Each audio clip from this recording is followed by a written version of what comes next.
بسم اللہ الرحمن الرحیم الحمد للہ رب العالمین والعاقبۃ للمتقین والصلاة والسلام علی سید الانبیاء والمرسلین وعلی آلہ وصحبہ اجمعین۔ یہ ایک بہت بنیادی سوال کیا ہے عاقب جاوید صاحب نے۔ سوال کیا سوال اٹھایا ہے کہ تقریباً 1 صدی سے فلسفہ و حکمت کے بارے میں اہل مدارس کا دینی رویہ سرد مہری کا ہے، اور موجودہ صورتحال جس کا اب ہمیں سامنا ہے وہ یہ ہے کہ فلسفہ و حکمت سے مناسبت رکھنے والا ذہن بھی اب مدارس کیا علماء میں بھی کم نظر آتا ہے۔ تو اس سرد مہری کا فلسفہ و حکمت کو اپنے نصاب سے نکال دینے کے کئی اسباب ہیں۔ پہلے بہت تھا، مطلب پہلے جس کو ہم کہتے ہیں درس نظامی، یہ اپنی اوریجنل شکل میں فلسفے کی منتہیانہ صلاحیت پیدا کر دیتا تھا، لیکن یہ کہ رفتہ رفتہ وہ ختم ہوتا چلا گیا۔ تو اس کے ایک اسباب ہیں۔ ایک سبب بہت عملی ہے، وہ یہ ہے کہ کچھ بااثر علماء جن کے ہاتھ میں مدارس کا نظام تھا، جو اپنے اپنے مسلک میں ایک مرکزی اور مؤثر حیثیت رکھتے تھے، وہ فلسفے کے خلاف ہو گئے۔ ان کے خلاف ہونے کی وجہ بھی میں ابھی عرض کرتا ہوں۔ تو اس کی وجہ سے جو ہے وہ فلسفے کو گویا دین سے متصادم ایک قوت مان لیا گیا، اور اس کو لادینیت کا جو ہے وہ بہت بڑا سبب جانا گیا۔ دوسرا سبب جو اسی کے نتیجے میں پیدا ہوا ہے وہ یہ ہے کہ فلسفہ پڑھانے والے اب اہل مدارس کو میسر نہیں ہیں۔ اس وقت صورتحال یہ ہے کہ تمام مطلب بلا لحاظ مسلک و مشرب فلسفے کی تعلیم گہرائی کے ساتھ فراہم کرنے والے اساتذہ اہل مدارس کو حاصل نہیں ہیں۔ تو اس کی وجہ سے بھی، کیونکہ میں اپنے ذاتی تجربے سے میں کچھ مدارس میں مشاورت کا تعلق رکھتا ہوں، میں ذاتی تجربے سے جانتا ہوں کہ کچھ مدرسے ہیں جو پوری کوشش کر رہے ہیں کہ وہ فلسفہ، حکمت اور کلام وغیرہ کی تعلیم بحال کریں، لیکن انہیں آدمی ہی نہیں مل رہے۔ تو یہ جو ہے ایک بڑا عملی سبب ہے۔ دوسرا یہ ہے کہ ہمارے یہاں فلسفے اور علم الکلام کا جو ٹکراؤ ہوا تھا، اس نے بھی جہاں ہمیں بہت سے فائدے پہنچائے، وہاں ایک خاص وجہ سے یہ نقصان بھی پہنچایا کہ ہم عقل کی ایکٹیو پوزیشن لینا بھول گئے ہیں، ہم نے اسے ترک کر دیا ہے۔ تو فلسفہ تو عقل کی ایکٹیو پوزیشننگ کا نام ہے، تو وہ اہل کلام نے عقل کی پیسیوٹی پر اتنا زیادہ اصرار کیا کہ ٹھیک دنیاوی سائنسز بھی اس کی زد میں آ گئیں۔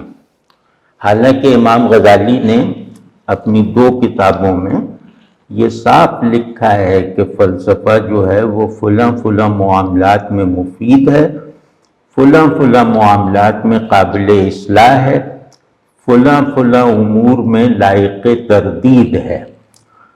تو لیکن یہ کہ وہ ساری روایت چل نہیں پائی، اور اس میں کچھ ہاتھ مسلمانوں میں فلسفے کی روایت کا بھی ہے، ہماری ٹریڈیشن میں، مسلم ٹریڈیشن میں کچھ ایسے فلاسفہ پیدا ہوئے جن کے کام سے دین کو نقصان ہوا اور بعض دینی معتقدات اور مسلمات پر ضرب لگی.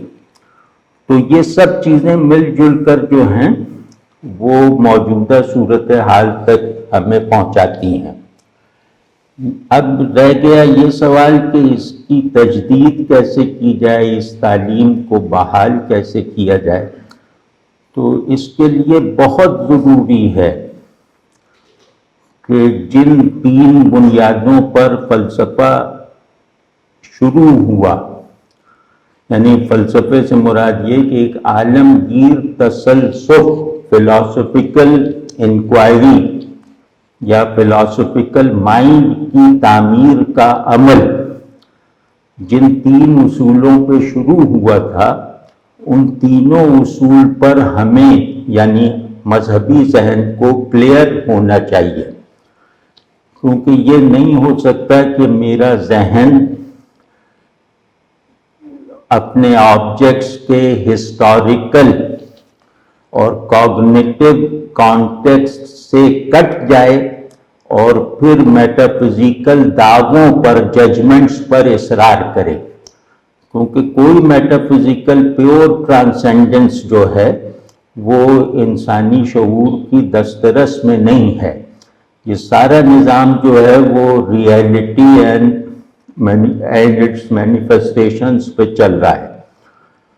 تو اگر آپ مینیفیسٹڈ ریئلٹیز کا علم نہیں رکھتے تو آپ پرنسپل ریئلٹی کو جاننے کا دعویٰ نہیں کر سکتے.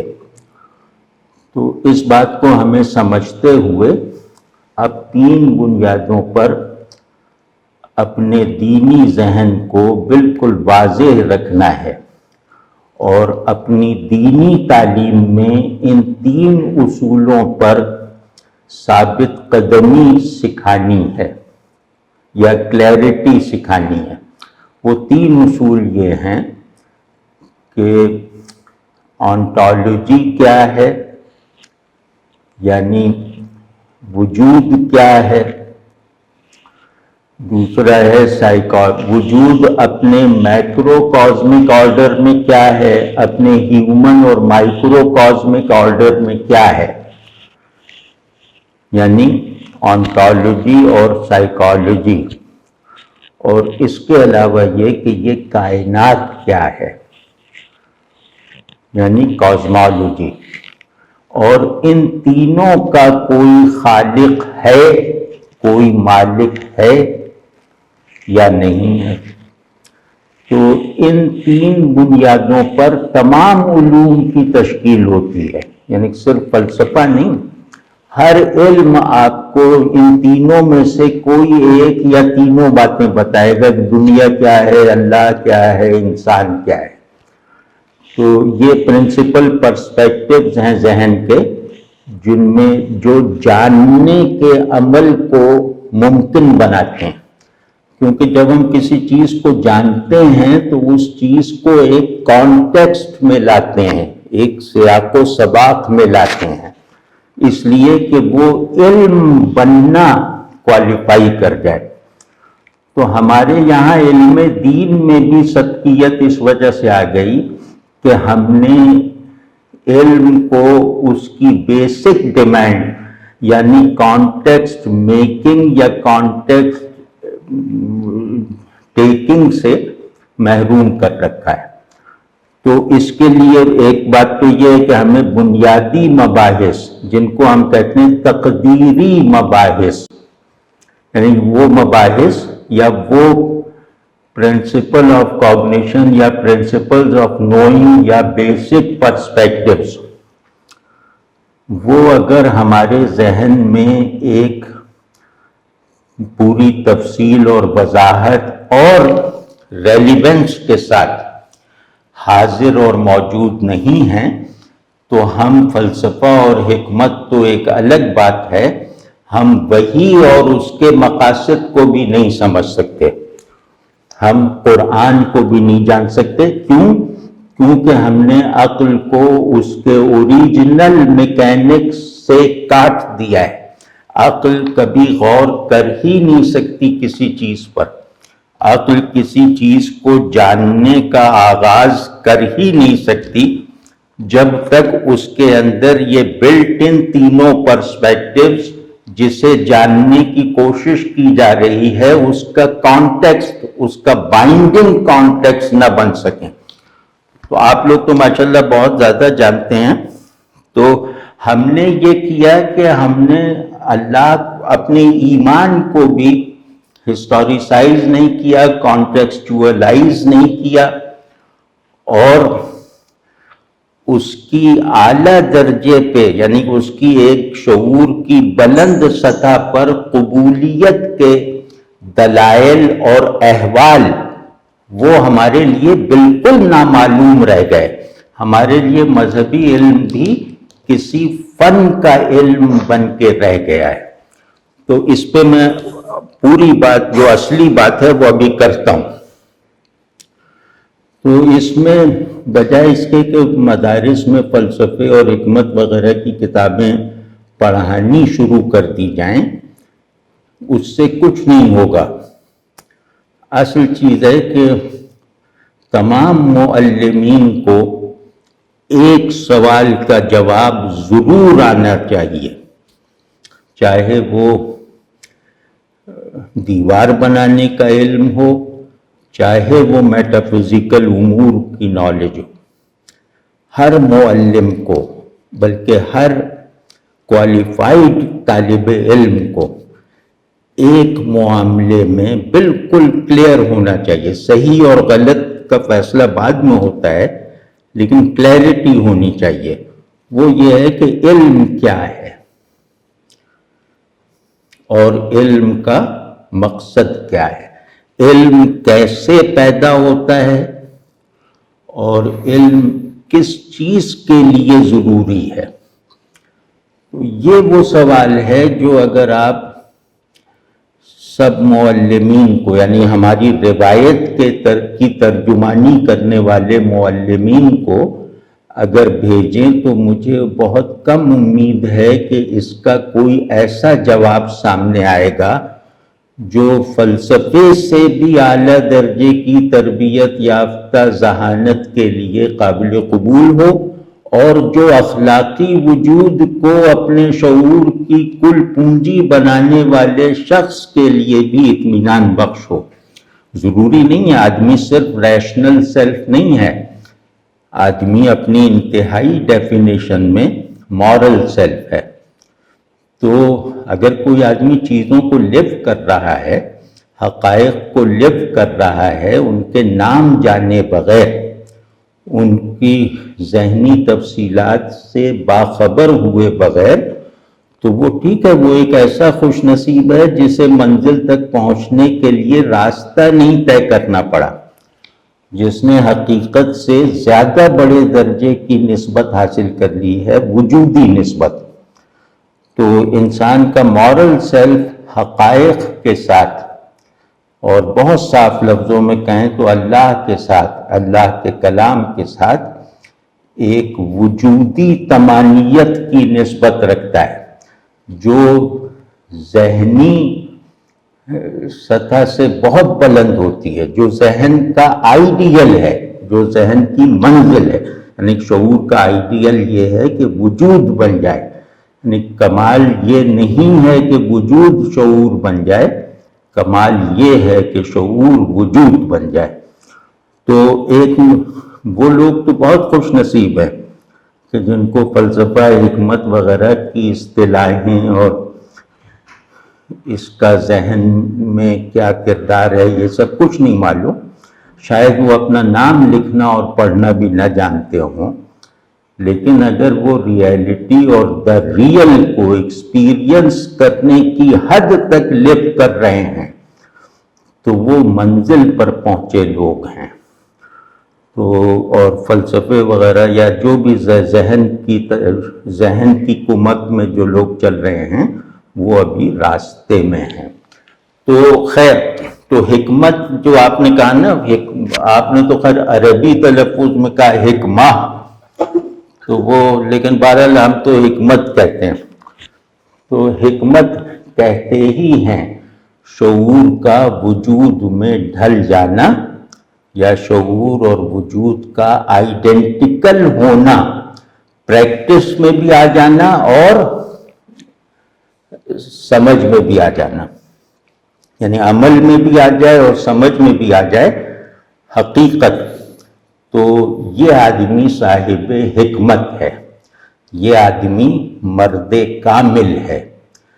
لیکن باقی جو نیچے ہیں ان دونوں میں اس شخص کی فضیلت ہے جو عمل میں لا چکا ہے، سمجھ میں ابھی اس کے نہیں آیا. اس آدمی کے مقابلے میں یہ آدمی بڑا ہے کہ جس کی سمجھ میں تو حقیقت آ گئی ہے، عمل میں نہیں آئی، یعنی اس نے حقیقت کے تعلق کو انٹرنلائز نہیں کیا. تو حقیقت کا سب سے بڑا مطالبہ یہ ہے کہ ہم اسے اپنے ذہن، عقل، انٹلیکچویلٹی اور اپنے وجود کا بہت ایکٹیو سبسٹنس بنائیں، مین سبسٹنس بنائیں. یہ حقیقت کا مستقل مطالبہ ہوتا ہے. تو وہ لوگ خوش نصیب ہیں کہ جن کے ایک چھوٹے سے حصے میں حقیقت کی پریزنس نہیں بن پائی، لیکن ان کے وجود کے پورے مسامات میں حقیقت گویا رچ بس گئی ہے.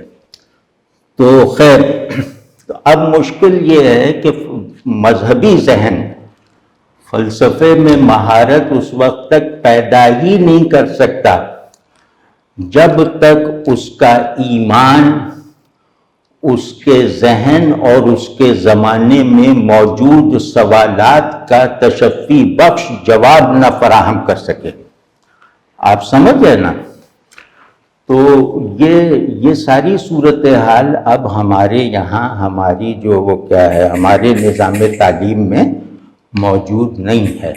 تو اب اس کے لیے مطلب جو بات میں کہنا چاہ رہا تھا وہ کیا بات تھی؟ ہاں ایک منٹ، وہ ہاں کہ ہم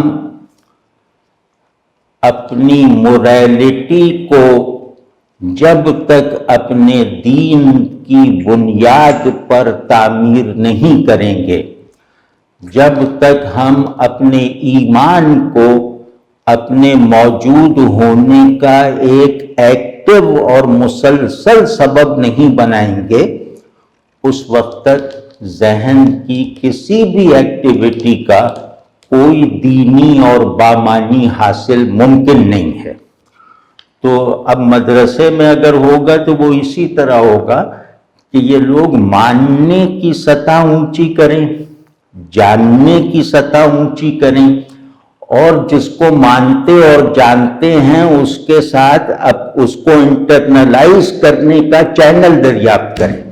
یہ سنت اسی کو کہتے ہیں. سنت کے ہائر میننگز یہ ہیں کہ اپنے ایمان کو انٹرنلائز کرنا، یعنی دین کو شعوری سے زیادہ وجودی بنانا. آپ سمجھ ہیں نا؟ تو پہلے تو انہیں یہ بتانا چاہیے کہ ایمان ایک معطل فیصلہ نہیں ہے. ایمان ذہن کے قبرستان میں سب سے بڑی قبر پر لگا ہوا کتبہ نہیں ہے. ایمان جو ہے وہ وجود کو ریکنڈیشن کرتے رہنے والی ایک مسلسل ذہنی اور وجودی قوت ہے. واضح ہے نا؟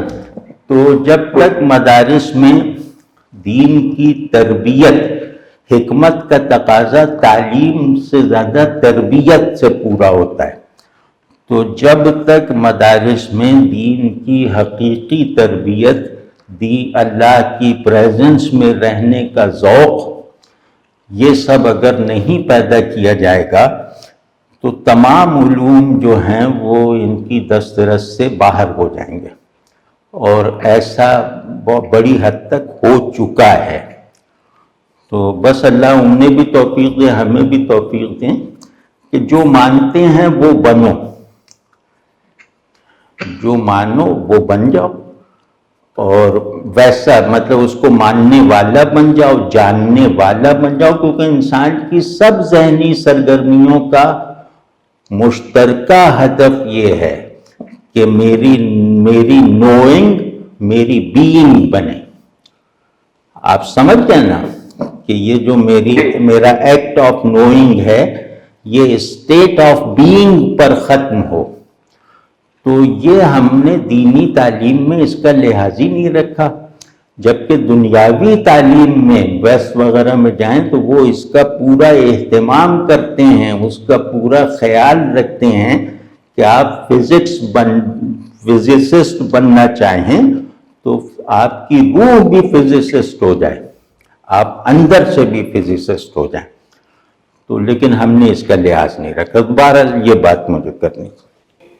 ہمارے سامنے ہیں یعنی انٹلیکچوئل اور فلسافیکل نقطہ نگاہ سے، تو ان کو نہیں لگتا کہ آپ کو یہ نہیں لگتا کہ ان میں ایک تو یہ بات کہ ہم میں اسلامک ٹریڈیشن میں اب وہ فلسفی اور علم کلام کی جو روایت تھی وہ آج سے کئی صدی پہلے جو ہے وہ ختم ہو چکی ہے، یا ایٹ لیسٹ وہ اتنی کمزور ہو چکی ہے کہ اس میں اب وہ طاقت، وہ قدرت نہیں ہے کہ وہ ان جدید چیلنجوں کا جو ہے وہ سامنا کر سکے. مگر اس کے علاوہ جو ایک چیز بالکل واضح ہے وہ یہ کہ ریشنل تھنکنگ جو ہے، فلسافیکل تھنکنگ جو ہے، اس کا سائنس کے ساتھ اور سائنسی علوم کے ساتھ اور ایمپیریکل علوم کے ساتھ اتنا وہ گہری وابستگی ہو گئی ہے کہ اب ان دو چیزوں کو ڈیٹیچ کرنا ناممکن ہو گیا ہے. تو ہمارا ٹریڈیشن جو ہے وہ زیادہ تر اس ایج کے ساتھ، اس زمانے کے ساتھ وابستہ ہے جہاں پر سائنس نے ابھی اپنے اثرات جو ہیں وہ منطق پہ اور فلسفی پر نہیں چھوڑے تھے. مگر ہم ماڈرن زمانے میں اور پوسٹ ماڈرن زمانے کی جب بات کر رہے ہیں تو حالانکہ جس کو سائنٹزم کہا جاتا ہے یا پازیٹیوزم کہا جاتا ہے اس کا کرٹیک تو ویسٹ نے خود کیا ہے، مگر اس کے باوجود ایک ڈومیننٹ نیریٹو ہے وہ یہ ہے کہ فلسفہ یا منطق یا ریشنل تھنکنگ جو ہے وہ سائنٹیفک ڈسکوری سے بالکل وہ مستغنی نہیں ہو سکتی. اس میں کیونکہ ہمارے پاس کوئی ایسا رچ ٹریڈیشن نہیں ہے تو ہم کیسے اس چیز کو آگے لے جائیں، اور اس چیلنج کا ہمارے پاس کیا جواب ہے کہ جہاں پہ آپ پیور ریشنل تھنکنگ جس میں آپ اے پریورائٹ کنسپٹس کی بات کریں اور خالص فلسافیکل نقطہ نگاہ سے بات کریں، وہ ایک پرانے زمانے کی باتیں لگ رہی ہیں، کیونکہ ایمپیریکل سائنسز کا اور ایمپیریکل آبزرویشن کا اتنا بڑا عمل دخل ہے، نیچرل سائنسز کا بھی اور جس کو ہم سائیکولوجیکل سائنسز کہتے ہیں ان کا بھی، کہ پیور سائنس، پیور فلسفی کے بارے میں بات کرنا کچھ عجیب سا لگ رہا ہے. اور میرا سوال یہ ہے کہ ہمارے یہاں پہ جو ٹریڈیشن ہے، کیونکہ یہ رچ سائنٹیفک ٹریڈیشن نہیں ہے ہمارا، تو what could be the possible way of dealing with this؟ بہت اچھا، بہت اچھا، بہت عمدہ، ماشاءاللہ، بہت عمدہ. آپ نے مطلب کچھ چیزیں بہت جیسے زمین تیار کر دی ہے کہ ہم زیادہ تفصیل میں نہ جائیں. وہ جو آپ کا جملہ ہے وہ بہت عمدہ ہے کہ فلسفے کو بھی سائنس کے آگے سپر ڈالنی پڑی، فلسفے کو بھی سائنس کے بنائے ہوئے دائرے میں اپنی عقل اور اپنے تھنکنگ کا استعمال کرنے پر مجبور ہونا پڑا. یعنی پیور ریشنیلٹی سے دستبردار ہونا پڑا، تصور وجود کی میٹافزیکل تفصیلات کو چھوڑنا پڑا اور اس کو ایمپیریسائز ہونے پر بڑی حد تک مجبور ہونا پڑا. تو اس میں جن فلسفیوں نے سائنس کے تابع محض ہونے سے انکار کیا ان کو بھی انہوں نے بھی دو فرار کے یا لا تعلقی کے راستے اختیار کیے. انہوں نے سائنس سے ٹکراؤ کی صورت نہیں نکالی، بلکہ سائنس سے الگ ہٹ کر سائنسی موضوعات سے ذرا فاصلہ پیدا کر کے انہوں نے انسانی شعور کے میکینکس کیا ہیں اس کو اپنا موضوع بنایا، یعنی فینومینالوجی والوں نے، یا یہ کہ وہ لنگوسٹک میں چلے گئے، لسانیاتی مباحث، یعنی معنی کیا ہے، جاننا کیا ہے اور جاننے کا نتیجہ کیا ہے. اب جدید ترین فلسفہ جو ہے وہ ان دو اطراف میں جو بھی اپنی نمو کا عمل کر رہا ہے. اب ہمارا جہاں تک وہ مسئلہ ہے، ویسٹ نے اس کو اپنے لیے حل کر لیا ہے. ویسٹ نے کہا کہ جو علم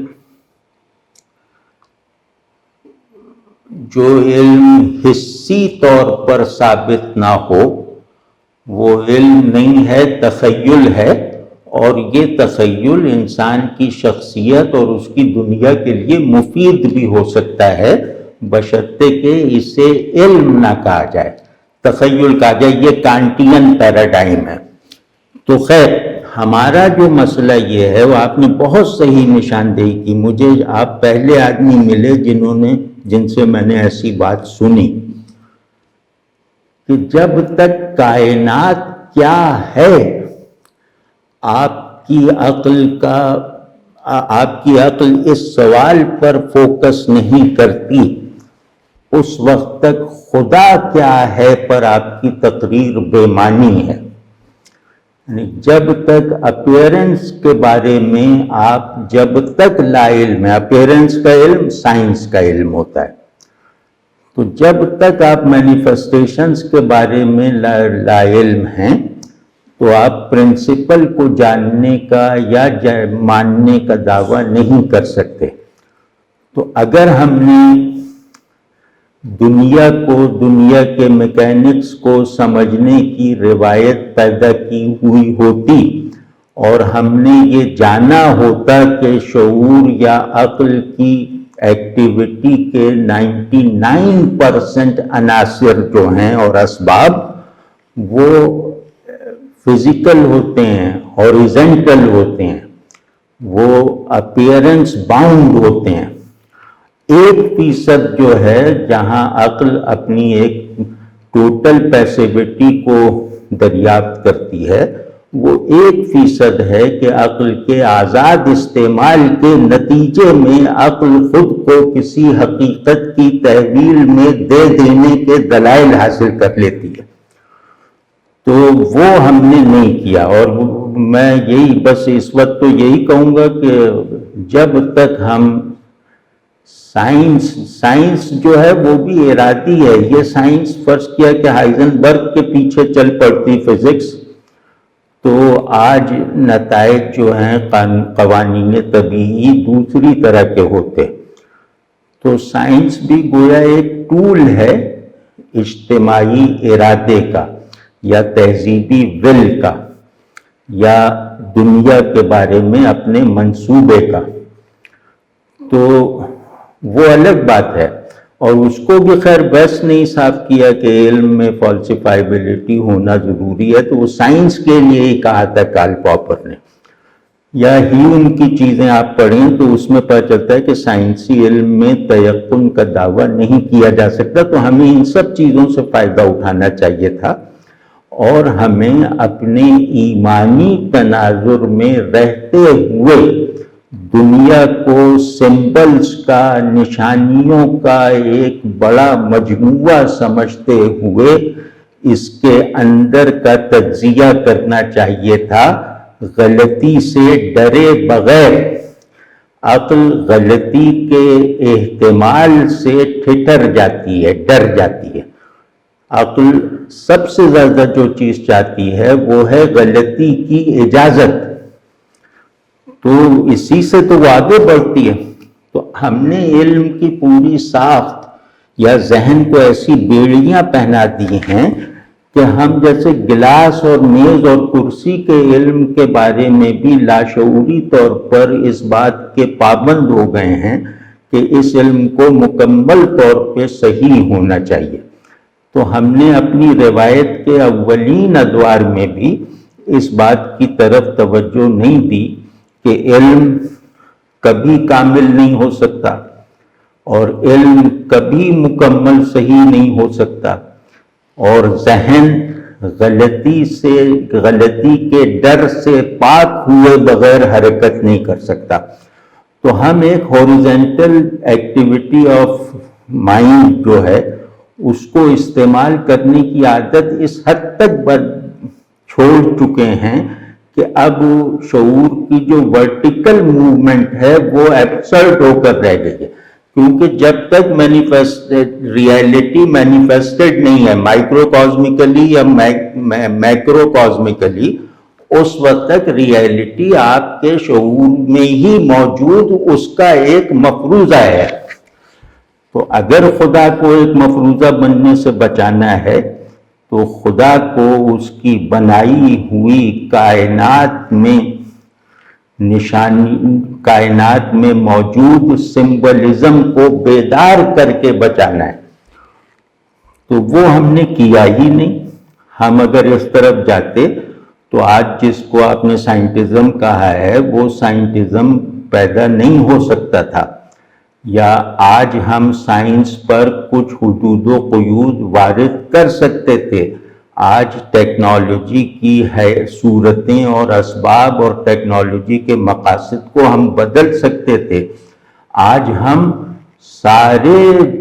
سارے علوم کو ایک مشترکہ یونیورسل پرسپیکٹو میں رکھ کر آپس میں مربوط رکھ سکتے تھے، لیکن یہ سب ہم نے کیا ہی نہیں. ہم نے تو ذہن کو حافظہ بنا کر علم حاصل کرنے کی عادت ڈال رکھی ہے، وہ چاہے دینی علم ہو چاہے دنیاوی علم ہو.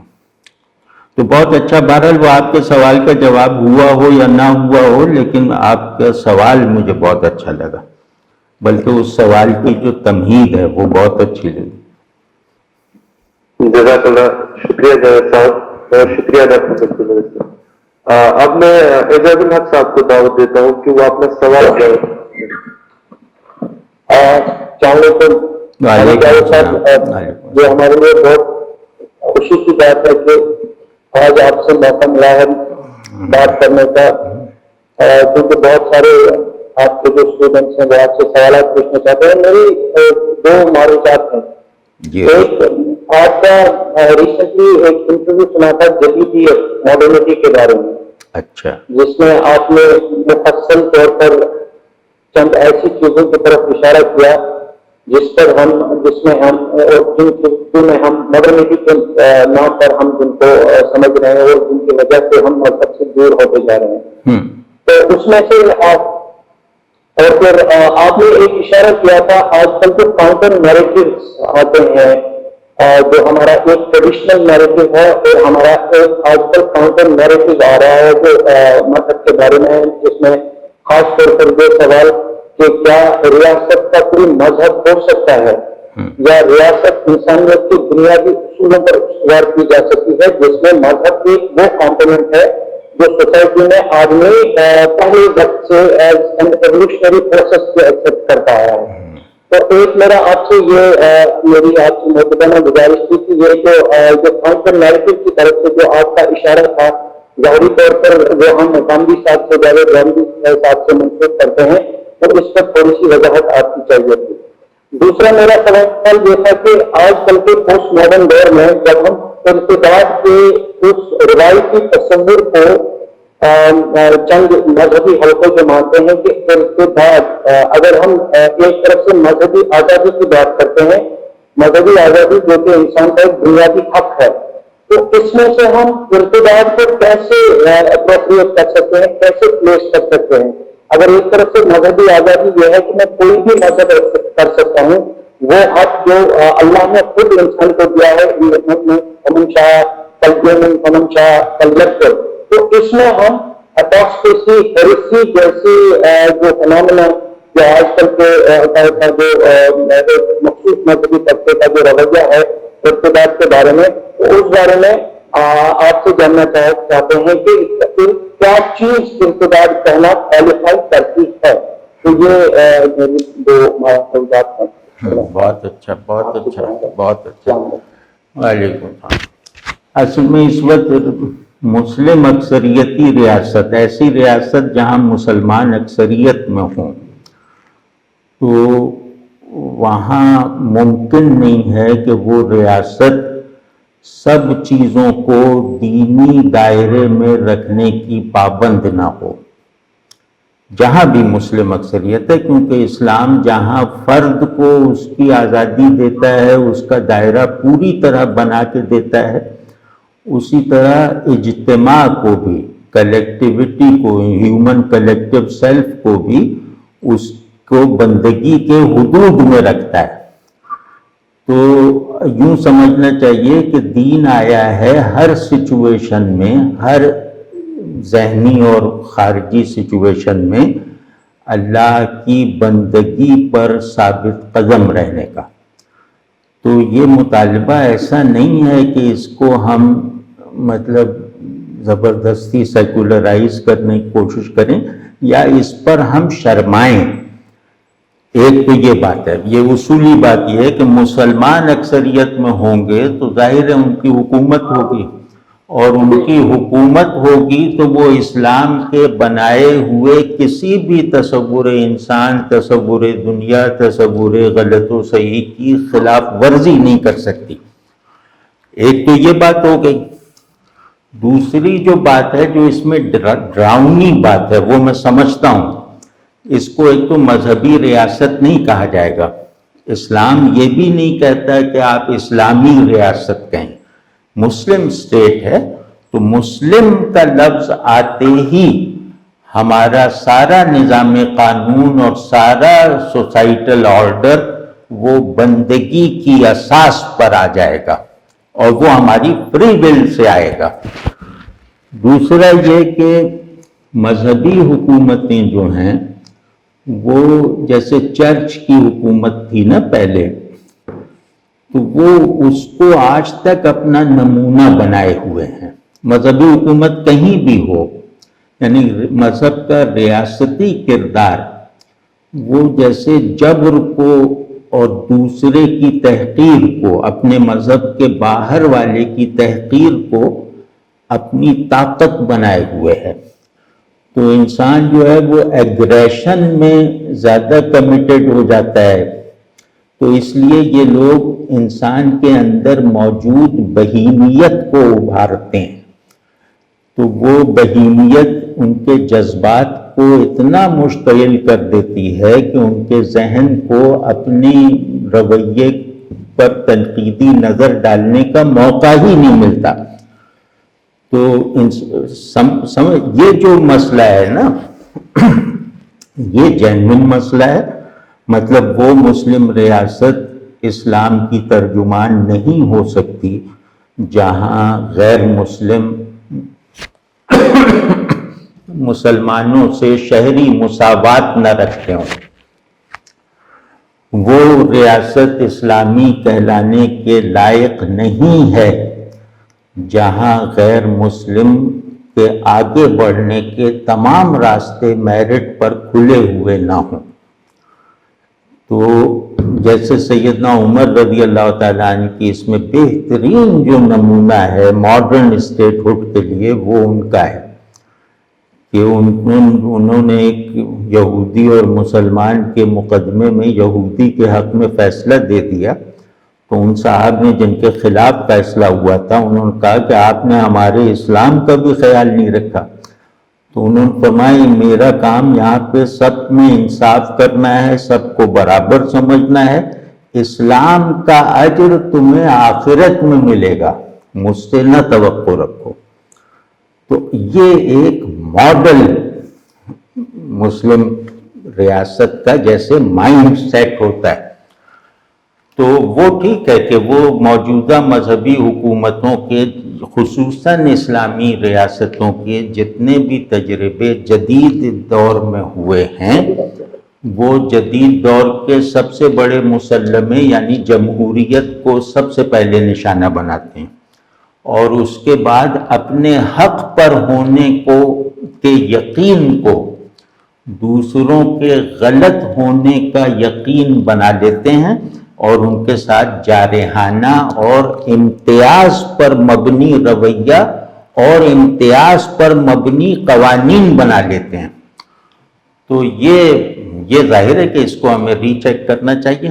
اور دوسری بات یہ ہے، کیونکہ ہم آپس میں گفتگو کر رہے ہیں نا، تو اس کو جیسے تقریر کے رنگ میں نہیں کرنا چاہ رہا۔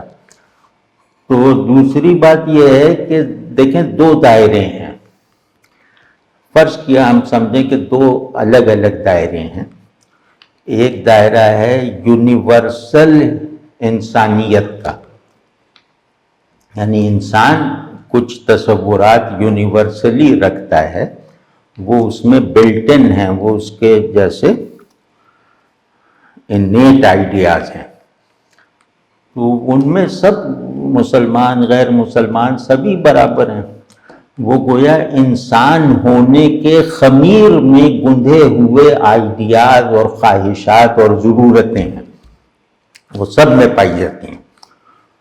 تو ایک وہ دائرہ ہے جس کو کہتے ہیں انسانیت کا دائرہ، یعنی انسان کا اجتماعی آرڈر، انسان کے تمام آئیڈیلز کو پورا کرنے یا انہیں زندہ رکھنے کے لائق ہو، اور جس چیز کو انسانی ضمیر قبول کر چکا ہو یونیورسل سطح پر، اس چیز کو کوئی نظریہ ہٹ نہ کرے۔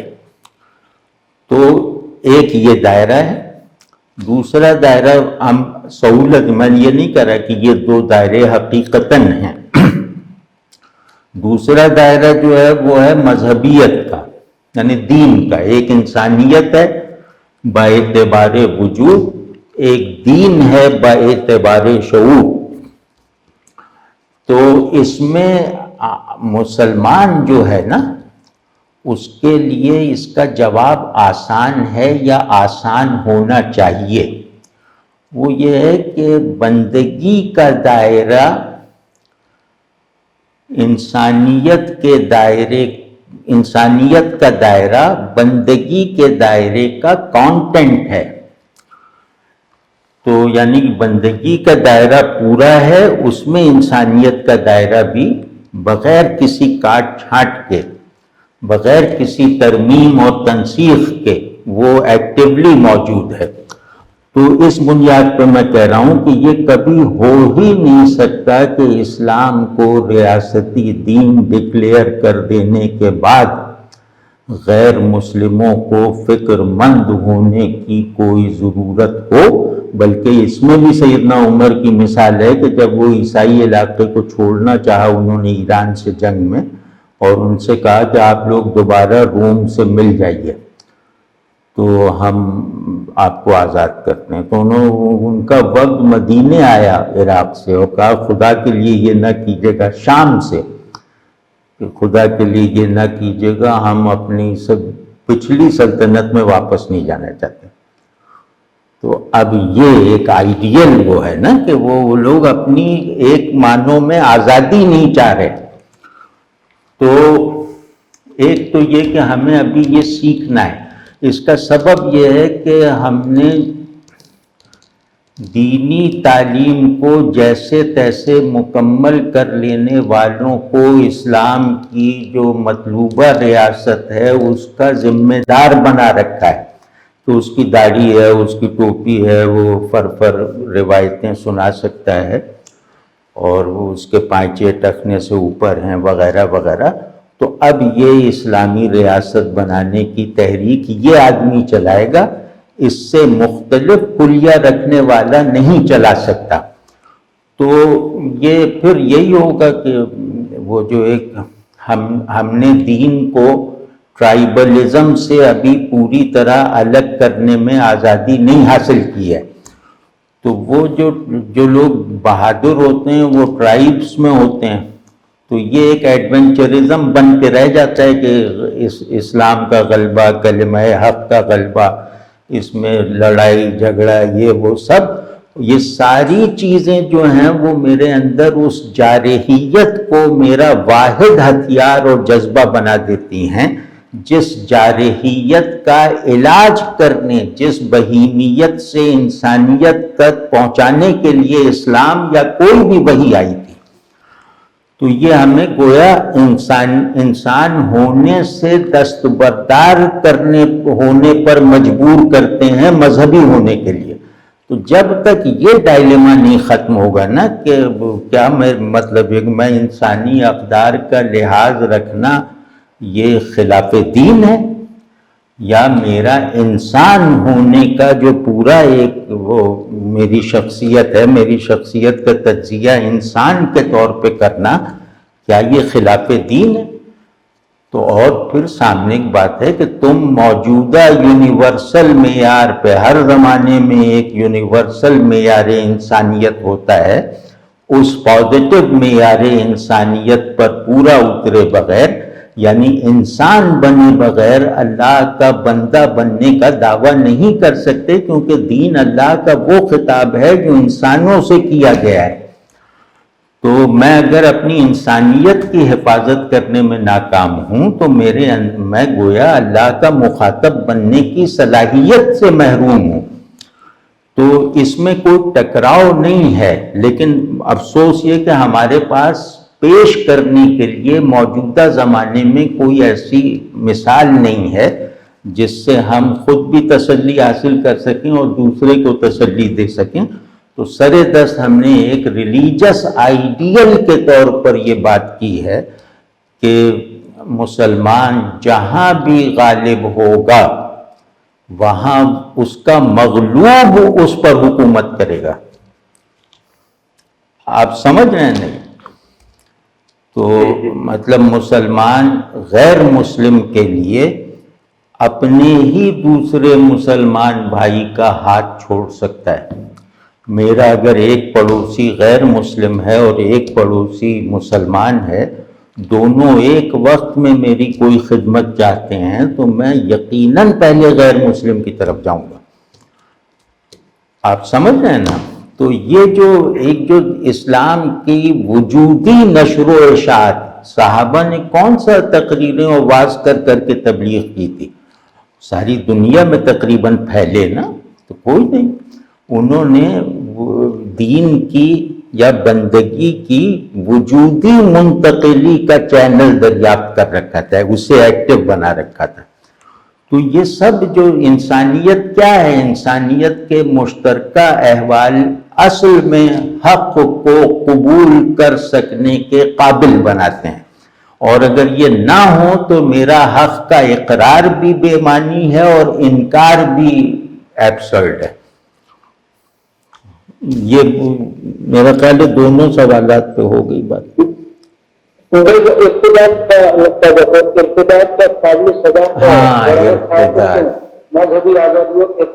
ہاں دیکھیں،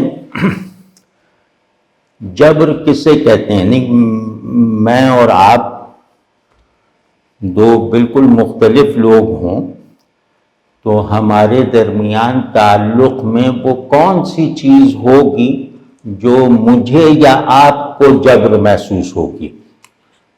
وہ جبر یہ ہے کہ میں آپ کو مجبور کروں اپنے لیے، لیکن اگر آپ کو یہ معلوم ہے کہ یہ جس چیز کی بنیاد پر مجھ سے تعلق اور لا تعلقی کا فیصلہ کر رہا ہے، اس چیز کے آگے خود بھی مجبور ہے، مجبور مطلب پازیٹو سینس میں کہہ رہا ہوں کہ یہ ایک بائنڈنگ ڈسکورس کا پابند ہے، اور میرے ساتھ تعلق میں بھی اس ڈسکورس کی پابندی سے آزاد ہونا گوارا نہیں کر سکتا، یعنی یہ میرے لیے اپنا مسلمان ہونا نہیں چھوڑ سکتا۔ تو اس طرح کے جو دو ورلڈ ویوز ہوتے ہیں، جب یہ ایک دوسرے کے قریب آتے ہیں اور ایک دوسرے کے ساتھ تعلق کی نسبتیں پیدا کرتے ہیں، تو اس میں مطلب یہ بالکل نیچرل ہے کہ عیسائیوں کی اکثریت ہے تو عیسائیوں کے قوانین کی خلاف ورزی مجھے نہیں کرنی، مسلمانوں کی اکثریت ہے تو مسلمانوں کے آئین کی خلاف ورزی مجھے نہیں کرنی۔ مطلب یہ کیسے ہو سکتا ہے کہ اللہ کی کتاب موجود ہو اور میں اس کتاب کو چھوڑتے ہوئے پھینکتے ہوئے دیکھوں اکثریت رکھنے کے باوجود؟ تو وہ جو قانون کا مقصد کیا ہوتا ہے، قانون کی بناوٹ کیا ہوتی ہے؟ قانون کی ایک نظریاتی ساخت ہوتی ہے، ایک عملی اسٹرکچر ہوتا ہے۔ قانون کسی نظریے انسان کے تابع ہو کر بنتا ہے، تو ہمارا نظریہ انسان، ہمارا تصور انسان بھی ایک ہے نا، تو وہ اللہ کی بندگی میں ہے۔ تو ہمارے یہاں قانون سازی کا سارا عمل اور اس قانون کے نفاذ کا سارا عمل وہ اس بات پہ ہوگا کہ اللہ کے کسی حکم کی خلاف ورزی تو نہیں ہو رہی۔ آپ سمجھ رہے ہیں، کیونکہ ریاست کو چلانے کی جو باغ ڈور ہے وہ میرے ہاتھ میں ہے جمہوری طریقے سے، تو میں کیسے یہ گوارا کر لوں گا کہ کوئی شخص کل تک خود کو مسلمان کہے اور آج کہے کہ میں اسلام کو چھوڑنے کا فیصلہ کرتا ہوں؟ اس میں یہ سن کر مذہبی رویوں کی دو قسمیں ہیں جنہوں نے تاریخ میں اپنا ظہور کیا ہے۔ ایک تو یہ کہ وہ سنتے ہی انہوں نے کہا کہ توبہ کرو ورنہ قتل کر دیں گے، یہ رویہ بھی ہے۔ اور دوسرا رویہ یہ کہ نہیں، تم نے تو چھوڑا لیکن تم سوسائٹی کی بیسک قدروں میں فساد پیدا کر رہے ہو، تم دوسروں کی گمراہی کا سبب بن سکتے ہو، لہذا ہم اس میں تمہیں کچھ نہیں کہہ سکتے کہ تم نے اپنی فری ول سے جو فیصلہ کرنا چاہا کر لیا، لیکن تم اب ہمارے بنائے ہوئے دائرے سے باہر نکل جاؤ، یعنی جلا وطنی کی سزا دیتے تھے۔ تو اس میں کوئی بات نہیں، جلا وطن کریں، مطلب ظاہر ہے میں جا کے ویسٹ میں کہوں کہ امریکہ میں بیٹھ کر امریکہ کے خلاف نعرے لگاؤں، ہر قانون کی ایک مجبوری بھی ہوتی ہے۔ تمام دنیا کے آپ آئین اور قوانین اور سوشل میکینزم دیکھ لیں تو تمام جگہوں پہ کچھ ایبسلیوٹ ڈونٹس ضرور ملیں گے آپ کو۔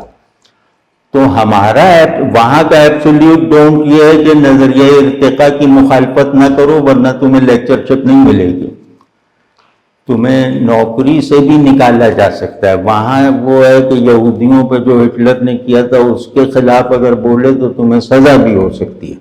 اب وہ ایک تاریخی واقعہ ہے، ایک تاریخی واقعے پہ انکار، اقرار، یہ سب روشیں چلتی ہیں، لیکن یہ جبر ہے نا، تو اور جبر ان کا مطلب کسی بڑی مصلحت کے تحت ہوگا۔ ہم اس کو یہ نہیں کہہ رہے کہ یہ منفی ہے، یہ غلط ہے، ہم یہ کہہ رہے ہیں کہ یہ نیچرل ہے کہ ہر قوم ایک ورلڈ ویو میں رہتی ہے جو اس نے خود بنایا نہیں ہے بلکہ قبول کیا ہے، تو اس ورلڈ ویو کی خلاف ورزی وہ اپنے دائرہ اختیار میں نہیں ہونے دے گی، قانونی قوت سے بھی، اخلاقی قوت سے بھی۔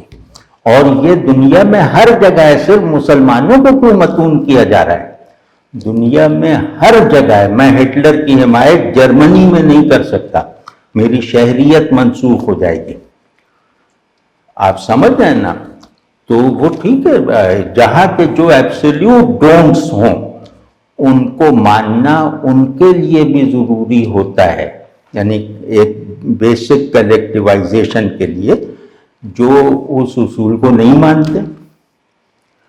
مطلب یہ کہ بہت سے قوانین ایسے ہیں جو میں نہیں تسلیم کرتا کہ صحیح بنے ہیں، لیکن اگر میں اس قانون کے پر چلنے والی ریاست کا شہری ہوں تو اپنے اختلاف کے باوجود مجھے اس قانون کی خلاف ورزی نہیں کرنی اور نہ کروں گا۔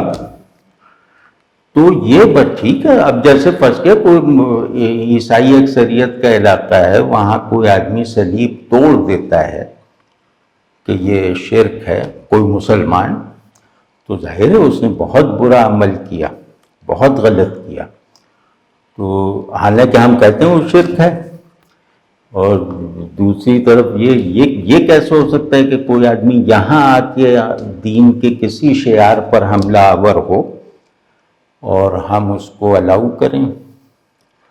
تو لیکن اصولی بات یہ، کیونکہ آج کل یہ باتیں کرنا بہت غیر محفوظ سا ہو گیا ہے، کیونکہ ہمارے پاس اپنی تائید میں پیش کرنے کو آج کل عملی مثال کوئی نہیں ہے، یعنی ہماری مشکل یہ ہے۔ تو ہم بس اپنا تصور ہی بتا سکتے ہیں کہ آج پاکستان کا کوئی غیر مسلم جو ہے کسی غیر مسلم ریاست میں جانے کی تمنا نہ کرے تو اس کا مطلب ہے کہ پاکستان جینوینلی مسلم ریاست ہے، ورنہ نہیں ہے۔ تو اس طرح ہر صورتحال پہ قیاس کیا جا سکتا ہے۔ تو بھائی اصولی بات یہ ہے کہ اللہ نے پورا کارخانہ وجود انسان سمیت یہ اپنی بندگی کے پرنسپل پہ بنایا ہے، اپنی بندگی کے قیام کے لیے بنایا ہے پورا۔ ایک فرق صرف یہ کہ ایک جگہ ایک کو ہے جو ایک دائرہ ہے جہاں بندگی شعور کے ساتھ ہے، اور دوسرا دائرہ ہے جہاں بندگی میکینیکل ہے، آپ سمجھیں۔ لیکن جو چیز ہے وہ بندگی سے انتصاب پیدا کیے بغیر آتھینٹک بینگ نہیں ہے، آتھینٹکلی موجود نہیں ہے، واضح ہے نا۔ تو ہم اس ورلڈ ویو کے قائل ہیں اور اس کو مطلب اپنے دائرے اختیار میں ہر جگہ محفوظ رکھیں گے، کسی انسان دشمنی کا مظاہرہ یا رویہ اختیار کیے بغیر۔ میں اس بات کا قائل ہوں کہ اللہ نے یہ دنیا امتحان کے لیے بنائی ہے، یہاں ہر شخص کو مساوی اختیار ہے کچھ بھی ہونے کا، مذہبی ہونے کا یا مذہبی نہ ہونے کا، مطلب انکار اور اقرار، اس کی فری ول دے کر ہی تو اس نے ہمیں آزمائش میں بھیجا ہے نا۔ تو اس میں سب کچھ ہے، لیکن یہ کرنا کہ کوئی آدمی جو ہے وہ اپنی مطلب کسی عورت کے پردہ اتارنے پہ مصر ہو جائے تو میں اس کو کہوں کہ یہ اس کی آزادی ہے، یا میرے بچے جو بالغ ہیں وہ کسی غلطی پر ایسی کھڑی ہو جائیں جو میرے نزدیک سنگین ہے اور میں اس پر ان کی خیرخواہی کے ساتھ ریئیکٹ نہ کروں، تو اس کا مطلب ہے کہ میں نے تو کسی ورلڈ ویو کو مانا ہی ہوا نہیں ہے۔ لیکن اصل چیز یہ ہے کہ میرا آپ سے جو بھی اختلاف ہوگا، یعنی مسلمان کا غیر مسلم سے جو بھی اختلاف ہوگا، وہ غیر مسلم کی خیر خواہی پر مبنی ہوگا۔ اس چیز کو مذہبی سائیکی آج کل کی فراموش کر چکی ہے کہ مسلمان سب سے زیادہ خیر خواہ غیر مسلم کا ہوتا ہے، اور اس کے تمام رویے جو غیر مسلموں کے ساتھ ہوں گے وہ اس خیر خواہی پر بیسڈ ہوں گے۔ بس اگر ہم اس اصول کی پابندی کر لیں تو ریاست کا اسلامی ہونا نہ ہونا یہ سب مسائل جو ہیں یہ بحث لفظی جھگڑے رہ جائیں گے۔ مطلب ہمارے دل میں تو کوئی چور نہیں ہے کہ اصل Muslim society ideal human society ہوگی، آپ سمجھتے ہیں نا۔ جیسے ہوا ہے نا کہ مسلم ریاست غیر مسلم ریاستوں کے لیے جنت کا یوٹوپیا بن گئی تھی۔ یہ اگر پچھلی تاریخیں آپ دیکھیں تو ہم نے یوٹوپیا بنائی ان لوگوں کے لیے جو ہمارے دین کو نہیں مانتے تھے، تو یا یہودیوں کو ہم نے بنا دی۔ تو اب یہ سب کچھ ایک وسیع القلبی اور وسیع المشربی کے ساتھ ہوا، لیکن اپنے اصول پر پوری طرح صداقت سے قائم رہتے ہوئے میں کسی ہندو یا سکھ سے اچھا رویہ اختیار اس لیے نہیں کرتا کہ میں مطلب تھوڑی دیر کے لیے کر لیتا ہوں، تھوڑی دیر کے لیے دین کا تقاضا فراموش کر کے کیا ہے، بلکہ دین کا تقاضا سمجھ کر اس سے اچھے رویے میں مبالغہ کروں گا۔ واضح ہے نہیں بات؟ تو جو چیز فرد اور فرد کے تعلق میں واجب کی گئی ہے، وہ ظاہر ہے کہ ایک سوسائٹی کے پورے نظام تعلق میں بھی فرض ہوگی نا. تو اب مجھے یہ کہنے میں کوئی شرمندگی نہیں ہونی چاہیے کہ بھئی مجھے تو اللہ نے یہ کہا ہے، میں اس کا پابند ہوں. تم اللہ کو نہیں مانتے تو اللہ کو ماننے والوں کی بنائی ہوئی سوسائٹی سے نکل جاؤ. ٹھیک ہے. جزاک اللہ. بہت شکریہ دوست.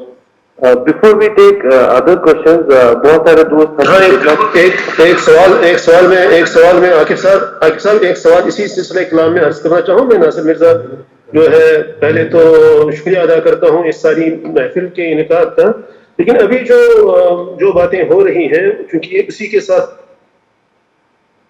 جو سوال ابھر رہا ہے تو میں اپنی تشریفی کے لیے وہ طالب علمانہ یہ جو ہے استفسار کر رہا ہوں. جی یہ ہے کہ حضرت موصوف جو ہمارے علم و فہم میں اضافہ کر رہے ہیں تو اس کے لیے جو ہے ہم پہلے اللہ کا شکر ادا کرتے ہیں اور ان کا شکریہ بجا لاتے ہیں. تو لیکن کچھ چیزیں ہیں جن کی مزید وضاحت مجھے لگتا ہے مطلوب ہے. وہ یہ ہے کہ جو ہم سائنس اور مذہب اور فلسفہ جو ہے اس تکون کے بیچ میں جو ازلی ابدی حقائق ہے ان تک جو رسائی ہے اس کی کوشش کر رہے ہیں. ایک اہم نقطہ جو آپ نے جو ہے ہمارے سامنے لایا وہ یہ ہے کہ سارا نظام جو ہے وہ ایک ریئلٹی اور اس مینیفیسٹیشن پر چل رہا ہے، اور اگر ہم ایک مینیفیسٹڈ ریئلٹی کو نہیں جانتے ہیں تو پرنسپل ریئلٹی کو بھی نہیں پہچان سکتے ہیں. تو یہ تو بالکل صحیح بات ہے. اس میں کوئی نہیں کہ جو حقیقت ہے اور جو اس کی جو عکاسی اس کے جو آثار ہیں تو ان کو ہمیں سمجھنا ہے. کائنات اور خلق کو بھی سمجھنا ہے، خالق کو بھی سمجھنے کے لیے پہلے خلق کو سمجھنا. تو لیکن جیسے آپ یہ فرما رہے ہیں اس سے ایک تاثر یہ ابھرتا ہے، اور آپ نے تصحیح فرمائے اگر میں یہ مطلب جو ہے اس طرح سے یہ کہ آپ یہ کہہ رہے ہیں کہ جو مدارس میں وہ استحزار کی کیفیت پیدا نہیں ہو رہی ہے، اور یہ جو حقیقت ابدی ہے وہاں تک جو پہنچنا ہے، کیا یہ ایک لحاظ سے آپ اور جو ہے میں اس کے بعد جو عرض کرنا چاہوں گی کہ آپ یہ کہہ رہے ہیں کہ دراصل حقیقت ابدی تک پہنچنا عام انسان کے یا جو خواص کے بھی بس کی بات نہیں ہے، اس لیے لازم ہے کہ وہ اس پر اکتفا کریں کہ جو کچھ ان کے حواس کی دسترس میں ہے. اور وہ جو ہے پھر کیونکہ اصل میں علم کا اصلی مرکز جو ہے قلب ہے. اسلام کے مطلب اگر ہم تصوف کے سے بات کریں کہ آپ جو ہے آپ اس کو اپنے دل میں پاتے ہیں جس کو آپ زمین و آسمان میں ڈھونڈتے ہیں. تو کیا یہ اصل میں ایک اعتراف ہے کہ انسان کے پاس اتنے وسائل نہیں ہیں کہ وہ حقیقت مطلق کا جو عرفان حاصل کرے. اور یہ ایک پہلو ہے سوال کا. دوسرے سے جڑا ہوا یہ پہلو ہے کہ اگر ہم اس توجیہ اور اس تعویل اور اس دلیل کو مانتے ہیں تو کیا ہم اس طریقے سے دوسرے جو نقطہائی مکتبہائی فکر ہیں جیسے عیسائیت ہے اور مذاہب ہیں جن میں مظاہر پرستی ہے، جن میں یہ آپ کو جو ہے کہتے ہیں کہ آپ مظاہر پہ ہی توجہ دے دو، ساری توجہ اسی پر ہے، تو کیا ہم جو تفریق ہے جو اسلام کو ممیز کرتی ہے دوسرے مذاہب سے، کیا وہ جو حد فاصل ہے وہ پھر باقی نہیں رہتا ہے؟ مطلب یہ میرا سوال ہے، کیونکہ آپ میں اور پھر دوسرے جو عقائد ہیں ان میں کوئی زیادہ فرق نہیں رہتا ہے. پھر جب آپ مظاہر کی طرف اتنی ہی توجہ دیتے ہیں جتنے کی اور دیتے ہیں. یہ میرا سوال ہے. ہاں یہ بہت اچھا ہے. یہ ایک طرح سے ایپسٹیمولوجی والا سوال بھی بن جاتا ہے.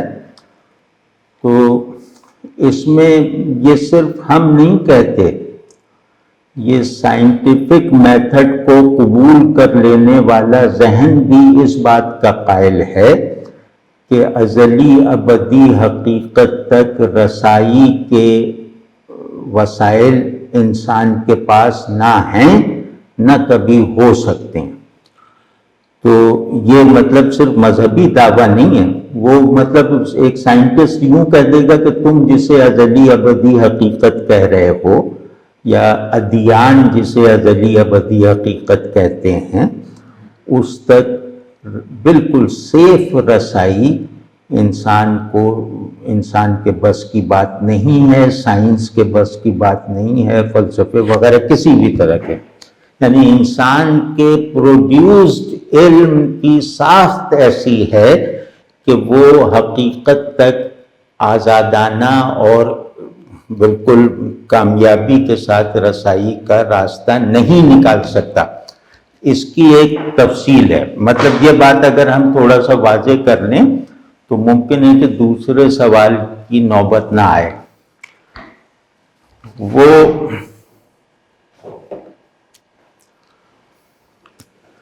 ہم بہت آسان کر کے بالکل ایک کلینکل سا تجزیہ کر لیتے ہیں کہ عقل کیا ہے۔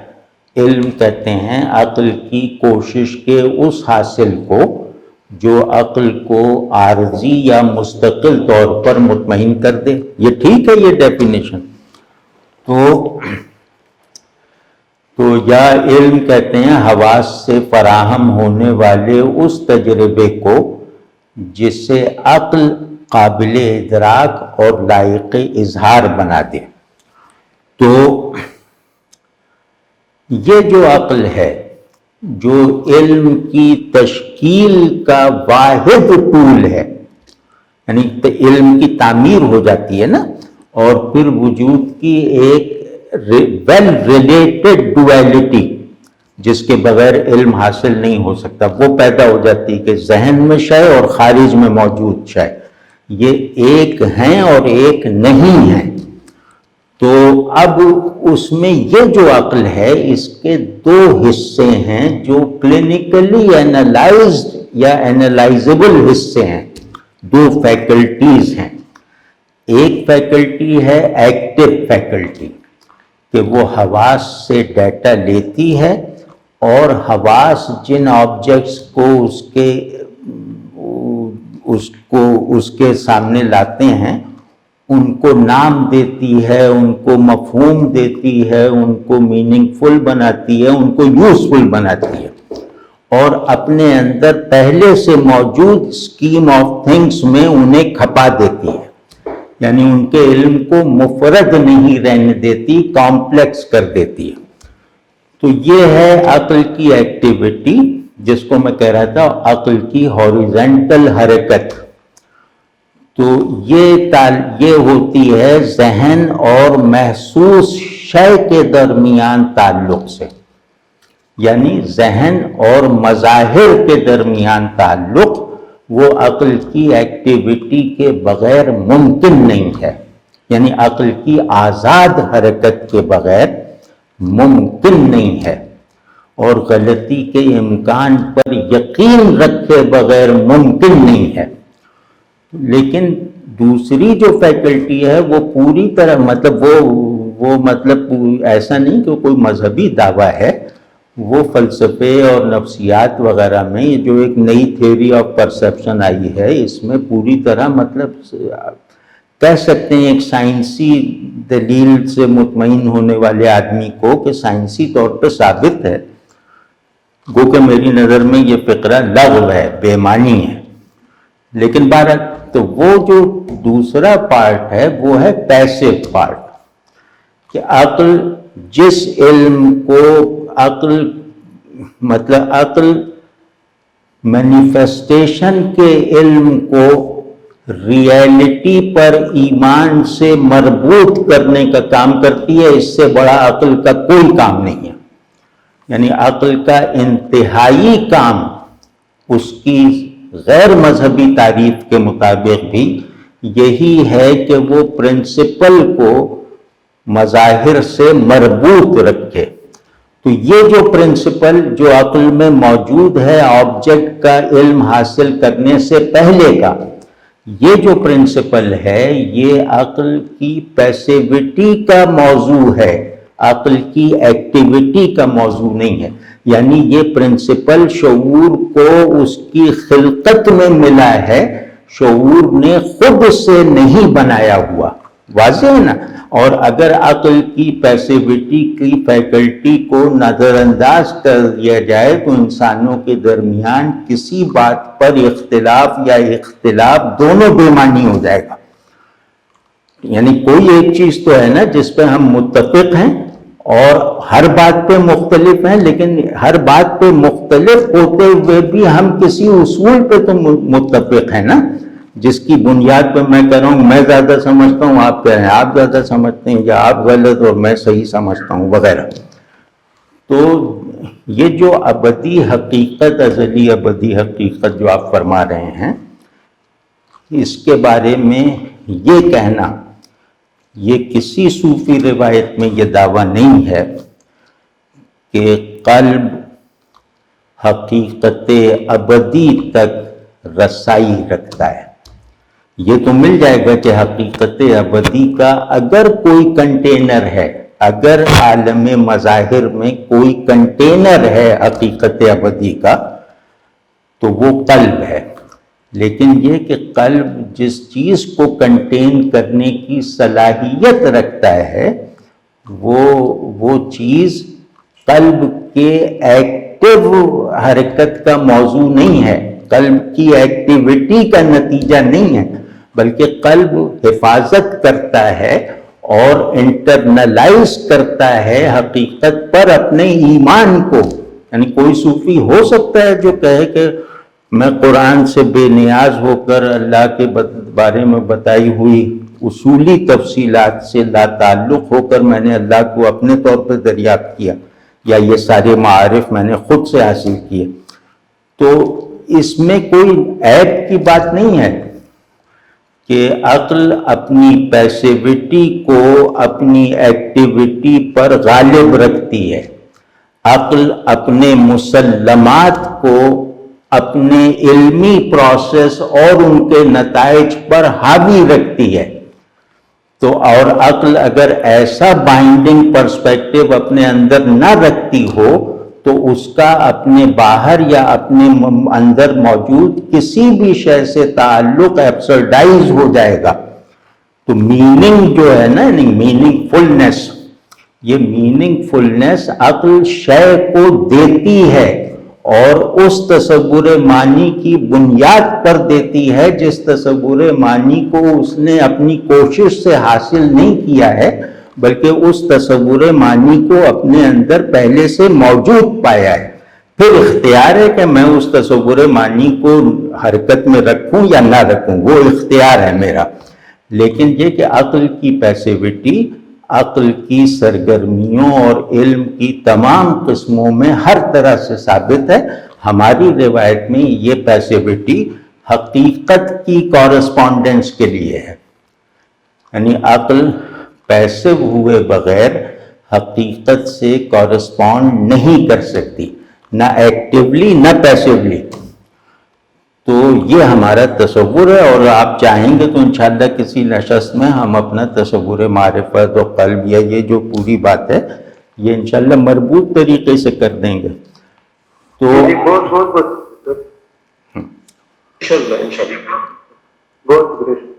میں اب محمود رشید صاحب کو دعوت دیتا ہوں کہ وہ اپنا کوشچن جاوید صاحب سے. جی شکریہ. السلام علیکم. وعلیکم السلام. جاوید صاحب وعلیکم السلام. اس طرح کے فلسفیانہ جتنے بھی یہاں لوگ بیٹھے ہوئے ہیں، یہاں ممکن ہے کہ میرا سوال کچھ عامیانہ سا محسوس ہو، لیکن ہمارا بھی حق بنتا ہے کہ ہم خواص کے سامنے ایک عامیانہ سا سوال رکھیں. آپ کی کئی ایک گفتگو جو ہم نے سنی ہے، اگر ہم یہ بات صحیح طور پر سمجھ سکیں، جو ماڈرن ڈیموکریسی ہے جو ویسٹ سے آئی ہوئی ہے، اس پر آپ کئی طرح سے معترض ہے اور آپ کا کوئی انکوالیفائڈ ایکسپٹنس اس کی نہیں ہے.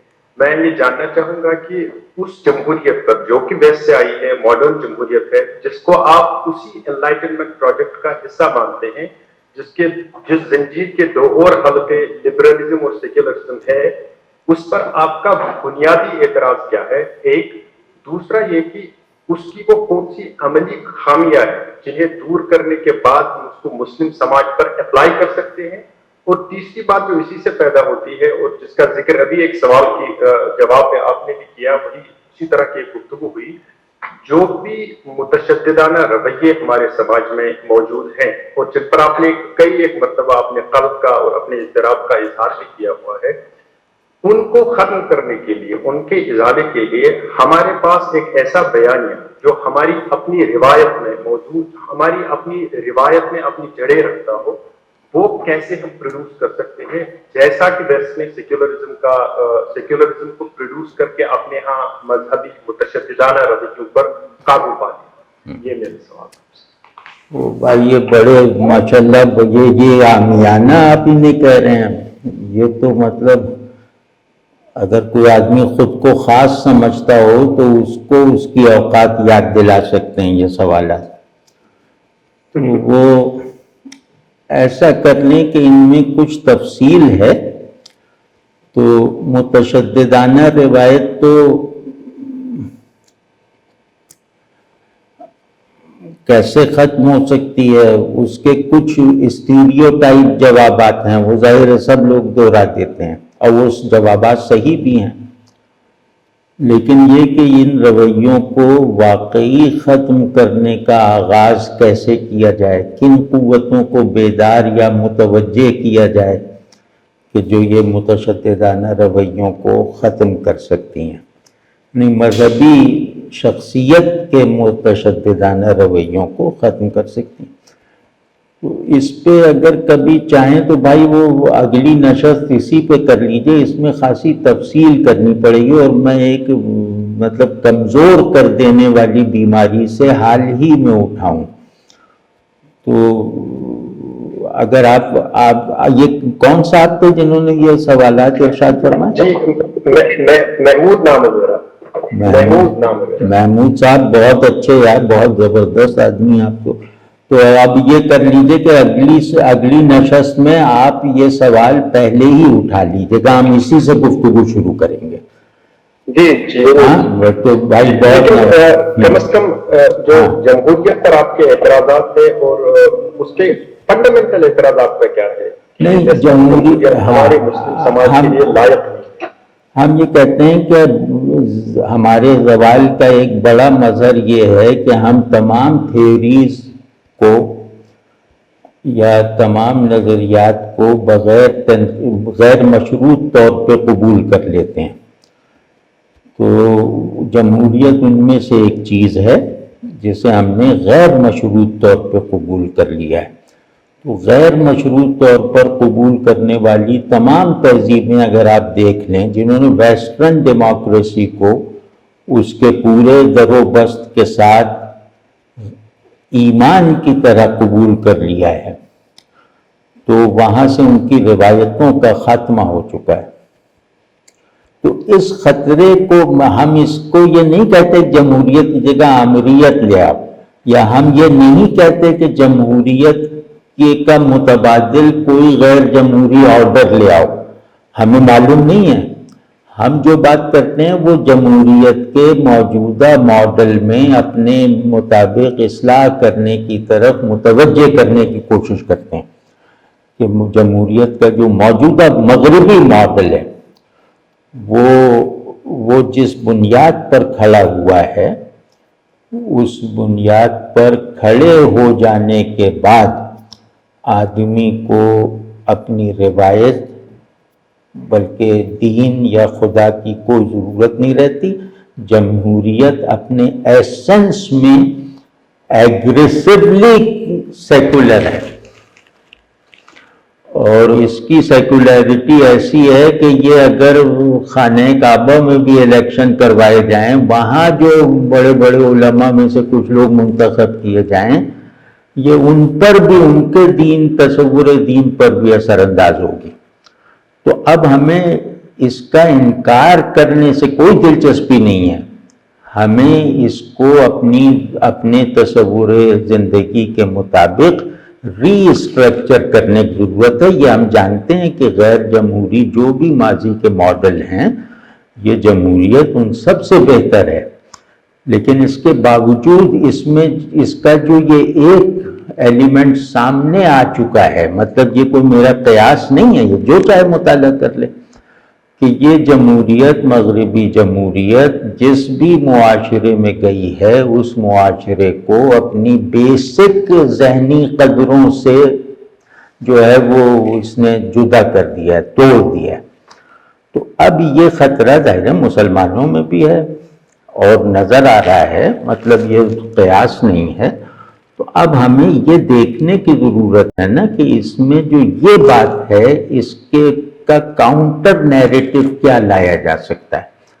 مثال طور پہ جمہوریت 2-3 اصولوں پہ کھڑی ہے، ایک مساوات انسانی، ایک حریت انسانی، انسانی آزادی۔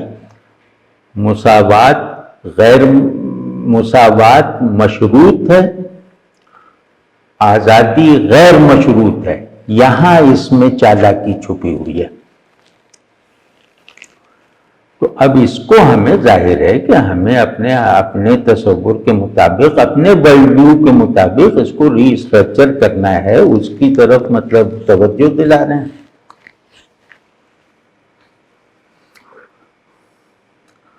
اور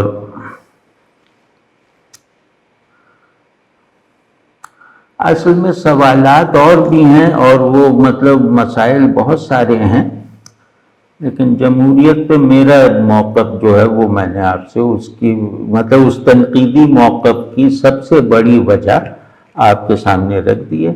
لیکن جمہوریت پر اگر آپ ذرا مخالفانہ لٹریچر پڑھنا چاہیں تو وہ کارل مارکس کو پڑھ لیجئے۔ جدید تناظر میں کہ جمہوریت کیپٹلزم کی کنیز ہے۔ جب اس کو تجزیہ کریں گے نا، جو نیا ورلڈ آرڈر بن رہا ہے اس میں جمہوریت کیپٹلزم کی ایک کنیز ہے، کارپوریشنز حاکم ہیں۔ تو وہ خیر وہ الگ ہے، وہ تو اس میں تو کئی مفروضے بھی ہیں، بہرحال اللہ جانے صحیح ہے یا نہیں۔ لیکن اگر آپ کو ٹھوس تنقیدیں پڑھنی ہیں نا پرانے لوگوں میں سے، تو ایک کارل مارکس کو پڑھیں اور دوسرا افلاطون کو پڑھیں۔ تو کم از کم ذہن اس قابل تو ہونا چاہیے نا کہ میں جس چیز پر ہوں اس پہ کریٹیکل نظر بھی ڈال سکوں۔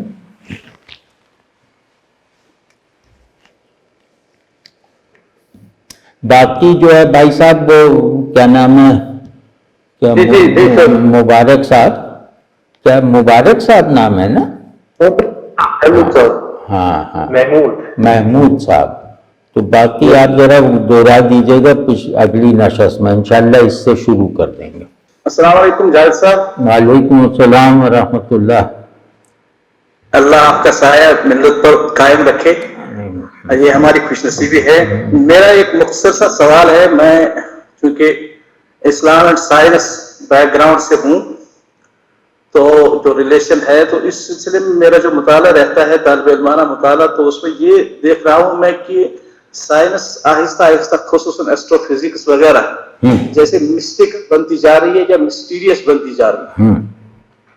آئنسٹائن سے لے کر تھرو ہائزنبرگ اور اب کوانٹم فزکس، ایسٹرو فزکس اور نتیجتاً کاسمولوجی بھی یا خود سائنس بھی، تو یہ آہستہ آہستہ وہ جو سرٹنٹی نیوٹینین پیریڈ میں تھی وہ شاید لاس ہو رہی ہے سائنس کی۔ تو مفتی مدثر صاحب کا بھی جو تھا تو اس بارے میں یہ سوال شاید ان کے لیے بھی ریلیونٹ ہو، تو آپ کی آرا اور اس طرف آپ کہہ چکے، ریاض احمد شاہ صاحب جو کہنا تھا کہہ چکے۔ جی ہاں اس میں جو ہے نا اب یہ بالکل صحیح ہے کہ ایک تو اس میں ایک مسٹیریس عنصر داخل ہو چکا ہے خصوصاً فزکس کی موجودہ ساخت میں، اور اسی نے یہ بتا دیا ہے کہ سائنس کے علم میں قطعیت حتمی ہونا نہیں ہے، یعنی سائنسی علم قطعی نہیں ہو سکتا۔ تو اب سائنس وہ جو اپنے کلاسیکل یعنی کہ اپنے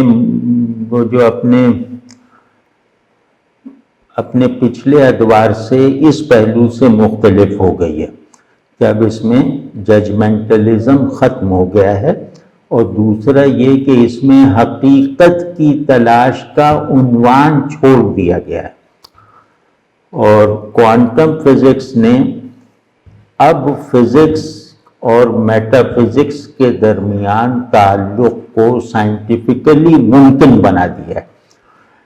تو یہ سب تو ہو رہا ہے، اور لیکن اس سب کے باوجود میری رائے یہ ہے کہ مذہب اپنے کانٹینٹس میں سائنس سے تصدیق کا طلبگار نہیں ہونا چاہیے۔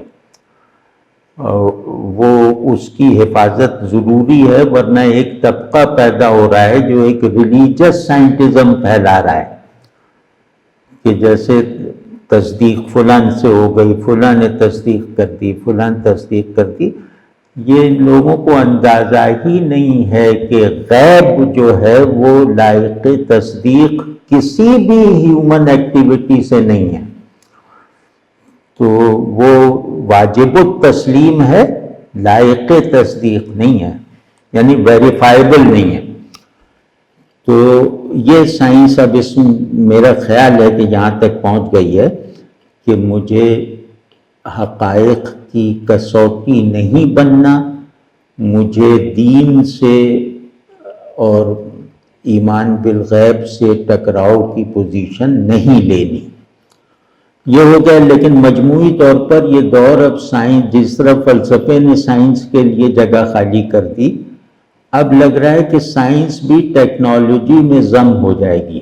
اب مدتوں سے کوئی نئی تھیوری نہیں آئی، تو یہ بھی لگ رہا ہے کہ اب سائنس اپنے انجام، یعنی سائنس اس میں جذب ہو جائے گی، اور ان کا بہت تھوڑا سا ایک ایریا ویسا ہی رہ جائے گا جیسے میٹا فزیکل تحقیقات کا ہے۔ دیکھیں اب کیا ہوتا ہے۔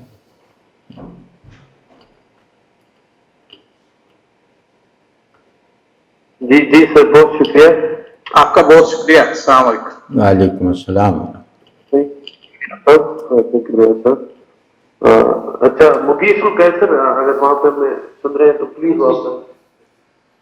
السلام علیکم جاوید صاحب۔ وعلیکم السلام ورحمۃ اللہ۔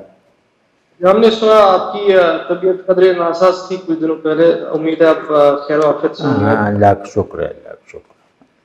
جی، آپ نے شروع میں جو ایک کامنٹ کیا تھا نالج اینڈ بینگ پہ، آپ نے کہا تھا کہ جب تک سبجیکٹ آبجیکٹ ڈوئلزم ہوگا تب تک نالج اڈیپٹڈ رہتی ہے، اپروپریٹڈ ہوتی ہے۔ تو علم کا منتہا آپ نے فرمایا وجود ہے، تو وجود میں چونکہ کوئی بائنریز نہیں ہوتی، کوئی مارجنلائزیشنز نہیں ہوتی، کوئی کیٹیگریز نہیں ہوتی، تو اس تناظر میں آپ جو ڈیبیٹ ہے سائنٹیفک ایکسکلوسیوٹی اور پیراللزم کے درمیان، اس کو آپ کس طرح دیکھتے ہیں؟ وجود آئیڈیا کے طور پر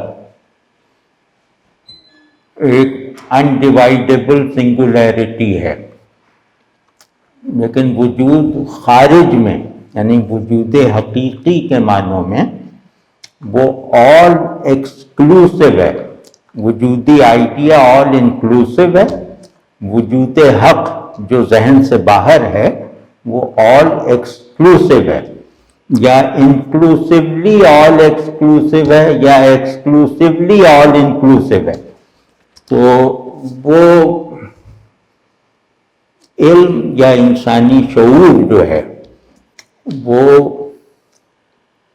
جو میرے وجود، جو میرے دائرہ ہے اس کے دو پولز ہیں، تو ان دونوں پولز یعنی شعور اور وجود، شعور بھی آل انکلوسیو ہوتے ہوئے آل ایکسکلوسیو بھی ہے۔ تو اس کی تفصیل بھی بڑی دلچسپ ہے، وہ انشاءاللہ کبھی کریں گے، وہ آج تک میں نے کی نہیں ہے، لیکن یہ بہت دلچسپ مضمون ہے۔ تو علم یعنی شعور کا فعل یا شعور کا حال یا شعور کا کانٹینٹ، یہ اپنی انتہا میں، یعنی علم کہتے ہیں شعور کی خواہش کا پورا ہونا یا پورا ہوتے رہنا۔ تو شعور کی جس خواہش کی عارضی اور جزوی تکمیل کا نام علم ہے، شعور کسی ایسی سطح پر رہنا چاہتا ہے جہاں یہ تسکین مطلق ہو، جہاں اس میں تغیر کا کوئی اندیشہ نہ ہو، جہاں ذہن میں خیالات کی بجائے اس کے کانٹینٹس احوال اور ایکسپیرینسز کی طرح ہوں۔ تو اس کو ہم اپنی اصطلاح میں کہتے ہیں کہ وجود اور شعور کا دو نام میں تقسیم ہوتے ہوئے ایک ہو جانا، یعنی دو ناموں میں تقسیم رہتے ہوئے اپنے اسمی امتیازات کو برقرار رکھتے ہوئے وجودی وحدت حاصل کر لینا، یعنی ایک آئیڈینٹی حاصل کر لینا۔ تو یہ میرے خیال میں کہ ہم کسی بھی میتھڈ آف نالج، کسی بھی ایپسٹیم میں چلے جائیں تو وہاں یہ بات واضح طور پہ نظر آئے گی۔ جو بات میں کہہ رہا ہوں کہ شعور اور وجود میں فرق ختم ہو جائے، اس کا مطلب یہ ہے کہ وجود شعور کا کانٹینٹ بن جائے اور شعور جو ہے وہ وجود میں جذب ہو جائے۔ تو اس پہ تفصیل آپ چاہیں گے تو میں انشاءاللہ کرتا رہوں گا، لیکن اصولی جواب یہ ہے۔ اور وہ جو بات میں نے کہی وہ تو انشاءاللہ وہ دیکھیے گا، اگر اس پہ آپ کی کوئی اور رائے ہے تو وہ بھی بتائیے کہ صرف آئیڈیا میں کثرت نہیں ہوتی، یعنی آئیڈیا آف بینگ جو ہے وہ مطلب بائنری نہیں ہے۔ بہت شکریہ، بہت شکریہ۔ جی جزاک اللہ، تھینک یو مگیش جی۔ اچھا جاوید صاحب، اگر ہم ڈسکشن کو دوسرے زاویے سے دیکھیں، ڈفرینٹ ڈائمنشن کی طرف لے جائیں، جو جینڈر ڈسکورس ہے، ایک سوال ایسا آیا ہے کہ ویسٹ میں دیکھا گیا ہے یا اس طرح دعویٰ ہے کہ شیعہ میں پیٹریارکی انہیرنٹ ہے، تو جو مسلمانوں کی طرف سے ایک خاص قسم کا ڈسکورس کھڑا ہو گیا جس کو اسلامک فیمنزم کہتے ہیں، جو وومن رائٹس کی بات کرتا ہے، اور جس طرح وہ قرآن میں ان ریڈنگ آف پیٹریارکی کرتے ہیں، اس کے حوالے سے آپ کی گفتگو زیادہ تر نہیں ملتی، تو آپ کی کیا رائے ہے اس میں؟ اچھا، فیمنزم تو ہمارا بڑا موضوع ہے اور اس پہ تو اب انشاءاللہ باقاعدہ نشستیں شروع ہونے جا رہی ہیں۔ ہاں، تو میرے خیال میں یہ جینڈر جو تقسیم ہے نا، جینڈر جو ڈیوائڈ کھڑا ہوا ہے، یہ اپنے بایولوجیکل امتیاز اور اپنی کچھ مورل ریسٹرکشن سے زیادہ کوئی اور حیثیت نہیں رکھتا۔ مطلب صورت کے ساتھ، فارمز کے دنیا میں رہتے ہوئے مرد اور عورت ہونا ضروری ہے، لیکن ریالٹی کے ریلم میں جا کر مرد اور عورت ہونا غیر ضروری ہو جاتا ہے۔ ٹھیک ہے نا؟ تو ایک جو میرا تصور خودی ہے، اگر وہ جینڈر لیسنس کے ساتھ نہیں ہے تو میری شخصیت ناقص ہے، میری شخصیت میں اٹھان نہیں ہے، میری شخصیت میں سیلف ٹرانسینڈنس نہیں ہے۔ تو کیونکہ قرآن جو ہے، ہم قرآن پہ فوکس کر کے بات کر رہے ہیں کہ قرآن کیونکہ انسان کو، الانسان کو مخاطب کرتا ہے، تو وہ اس کو اسٹیٹ آف جینڈر لیسنس میں مخاطب کرتا ہے، احکام میں ان کے جینڈرز کا وہ مطلب لحاظ رکھتا ہے۔ تو آپ دیکھ لیں کہ احکام کا جو دائرہ ہے وہاں مرد اور عورت مخاطبین الگ الگ ہیں، یعنی اللہ عورتوں سے بھی مخاطب ہے، مردوں سے مردوں کی حیثیت سے، لیکن جہاں اللہ میں ہوں کا اعلان کرتا ہے، جہاں اللہ حقائق کو میرے لیے زیادہ سے زیادہ ممکن العلم اور داخل فی الاحوال بنانا چاہتا ہے، وہاں وہ الانسان کو مخاطب کرتا ہے، وہ الرجال اور النساء نہیں ہے، یہ تقسیم مٹ جاتی ہے۔ تو یہ جو ہے، یہ ہمارے یہاں جو بھی نظریہ آتا ہے نا وہ ولگرائز ہو جاتا ہے، اور یہ ولگرائزیشن لبرل طبقات میں بہت عام ہے، تو بالکل ولگرائز کر دیتے ہیں۔ اب ان کا فیمنزم، جوڈتھ بٹلر کو پڑھو، جوڈتھ بٹلر کو پڑھے بغیر کوئی فیمنسٹ ڈسکورس کو سمجھ سکتا ہے؟ یا جولیا کرسٹیوا کو سمجھے بغیر کوئی گائنی کرٹیسزم کو سمجھ سکتا ہے؟ تو کچھ بھی نہیں، کوئی الف بے کا پتہ نہیں ہے۔ بس فیمنزم کا مطلب ہے کہ ایک عورت کا خود کو مہمل بنانے پر اصرار، عورت کی اپنی نظر میں تکریم گرا دینا، میں اپنے جینڈر سے دستبرداری یا اپنے جینڈر کو بالکل پوری اسکیم آف تھنگس سے غیر متعلق کرنے لگوں، تو اس کا مطلب ہے کہ میں اس جینڈر کو حقیر سمجھتا ہوں۔ تو وہ خیر اب وہ جب ہوگا نا تو شاید وہ اس کو آڈیو ریکارڈنگ تو شاید ہو، تو وہ معروف صاحب کو میں بھیج دوں گا جب ہونا شروع ہوگا فیمنزم پہ۔ تو ہاں، فیمنزم اور ڈی کنسٹرکشن تھیوری اب یہ ہمارے اگلے موضوعات ہیں، تو ان دونوں پہ ذرا بات کریں۔ جزاک اللہ۔ آپ کے جوابات اگر جلدی سمجھ نہ آئے لیکن ذہن میں فوراً ایک چاشنی پیدا ہو جاتی ہے۔ جزاک اللہ۔ نہیں اللہ تو میں جی میں ڈاکٹر معراج سے ریکویسٹ کرتا ہوں کہ وہ اپنا سوال جواب کرتے کریں۔ السلام علیکم۔ جی وعلیکم السلام ورحمۃ اللہ۔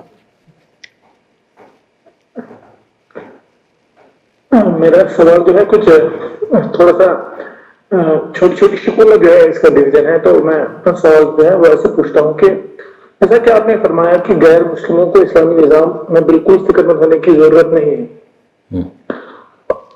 لیکن میرا سوال اس پدیش یعنی اس فکر سے شروع ہوتا ہے کہ پوسٹ انلائٹنمنٹ فلسفی اور سائنٹزم جیسے اسٹرانگ اور اوور ویلمنگلی انفلوئنشل نیریٹو نے جو وجود اور اسٹیٹ سوسائٹی کی بائنری پر اثر ڈالا ہے، اس کے برعکس مسلمانوں کے پاس کوئی ورکنگ پیرل نیریٹو موجود نہیں ہے، یا کم سے کم نظر نہیں آ رہا ہے۔ اس کا جواب ہے نہیں، اب یہ تو نکل گیا۔ ہاں، کیا اس پیرل نیریٹو، کیا اس پیرل ورکنگ نیریٹو کے لیے مسلمانوں نے کوئی کوشش کی ہے؟ اگر کوئی کوشش کی ہے یا ہو رہی ہے تو اسی طرف آپ آگاہی فرمائیے۔ اور کیا considering the political and intellectual disintegration of the Muslim world, establishment of Muslim state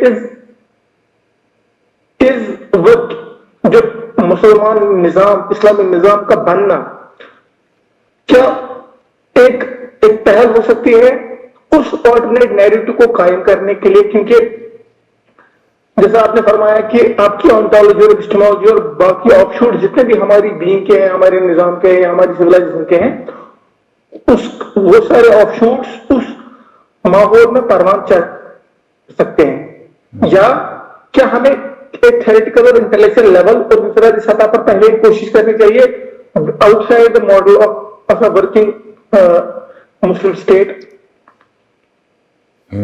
نہیں، دونوں طرف سے کام کرنا چاہیے۔ پولیٹیکل آرڈر بھی بنانا چاہیے جو نہیں بنا ہوا، اور ایک پریکٹس میں بھی لانا چاہیے جو کہیں نہیں ہے مسلم ورلڈ میں۔ تو ان دونوں پہلوؤں سے کام کرنا چاہیے، لیکن ان سب، اور یہ بات بھی آپ کی صحیح ہے کہ نظام بنے بغیر تہذیب اپنی، یعنی اگر ورلڈ ویو پر مبنی نظام نہیں بنتا تو اس ورلڈ ویو سے ہیومن کلیکٹیویٹی تعلق نہیں پیدا کر پاتی۔ تو یہ واضح ہے، مطلب سمپل بات ہے۔ تو نظام بنانا بہت ٹھیک ہے، لیکن ایک چیز یاد رکھنی چاہیے کہ اسلامی نظام اور مسلم نظام میں فرق ہے۔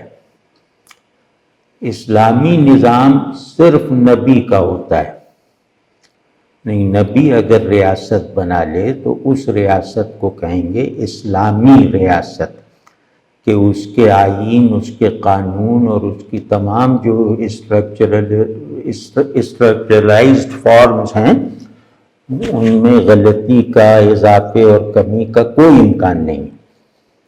تو باقی ہے مسلم ریاست۔ مسلم ریاست بندگی کی بنیادی قدر پہ قانون سازی اور معاشرہ سازی کرنے کے لائق ہو جائے اور اس سارے عمل کو غیر مسلموں کے لیے ہیبت ناک نہ بننے دے، ایک بنیادی انسانی مساوات کے خلاف نہ ہو، جو رسول اللہ صلی اللہ علیہ وسلم نے کہی نا کہ یہودیوں اور مسلمانوں کا یہ ایک امت ہے، تو پھر ٹھیک ہے۔ اور پھر نظام کہتے ہیں جس کو، ایک مشین ہے جس کو چلانے کے لیے نئے نئے پرزے وقتاً فوقتاً ڈالنے پڑتے ہیں، تو نظام آدمی بناتا ہے اپنے نظریے کو عمل میں لانے کے لیے، تو اس میں کمیاں بھی ہوتی ہیں، شارٹ کمنگس بھی ہوتی ہیں، اس میں اضافے اور ترمیم اور تبدیلی کی گنجائش بھی ہوتی ہے۔ تو اس پورے پیراڈائم میں رہ کر نظام سازی کی کوشش کیے بغیر یا نظام سازی میں کامیاب ہوئے بغیر ہم کوئی مسلم سوسائٹی جو اپنی تھیوری پر بنی ہوئی ہے اور مسلم اسٹیٹ بنانے میں کامیاب نہیں ہو سکتے، بلکہ میرا اس سے آگے بڑھ کر خیال ہے کہ ہم مسلم انڈیویجویلٹی کی تعمیر میں بھی پھر ناقص رہ جائیں گے، پھر فرد بننے کا عمل بھی اسلام کی بنیاد پر ممکن نہیں رہے گا۔ جزاک اللہ، تھینک یو ڈاکٹر صاحب، ڈاکٹر میرا صاحب کوشچن کے لیے۔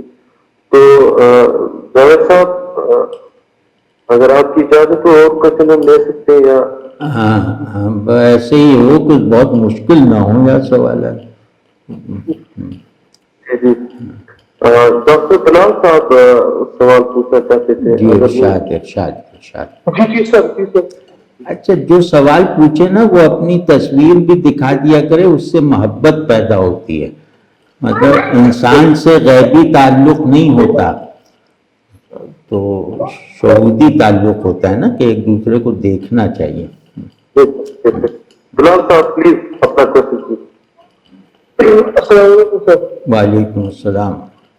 سر میری اردو تھوڑی کمزور ہے تو میں انگلش میں آپ سے سوال پوچھنا چاہوں گا، یا مکسڈ اردو تھوڑا انگلش تھوڑا تو سر میرا کوشچن یہ ہے کہ میں پیرینیلزم پڑھ رہا ہوں، بہت ٹائم سے میں نے پڑھا ہے، انفیکٹ جو میرا ریسرچ ہے پی ایچ ڈی کا ریسرچ تو وہ پیرینیلزم پہ ہی ہے۔ پھر کچھ ٹائم سے میں نے علامہ اقبال صاحب کا بھی مطالعہ کرنا شروع کیا، تو ریکنسٹرکشن کا خاص کر پڑھا اور پوئٹری بھی پڑھ رہا ہوں۔ تو میرا سوال اس اورینٹڈ ہے، کیونکہ آپ پیرینیلزم کا مطلب بہت آپ کو یہ ہے ڈیپ نالج آف پیرینیلزم، جو پیرینیلزم کا ورلڈ ویو ہے جس طرح سے وہ پرسیو کرتے ہیں ریالٹی کو اور پھر وہ اس کو ڈسکس کرتے ہیں، اقبال کا جو نظریہ ہے وہ اس کے ٹوٹلی اپوزٹ ہے، یعنی Iqbal says in reconstruction that Islam is basically anti-classical, whereas perennialism is classical in nature. For a modern student like me of comparative religion, or for a modern student of this perennialism and Iqbal, do you think that there is a scope of reconciliation?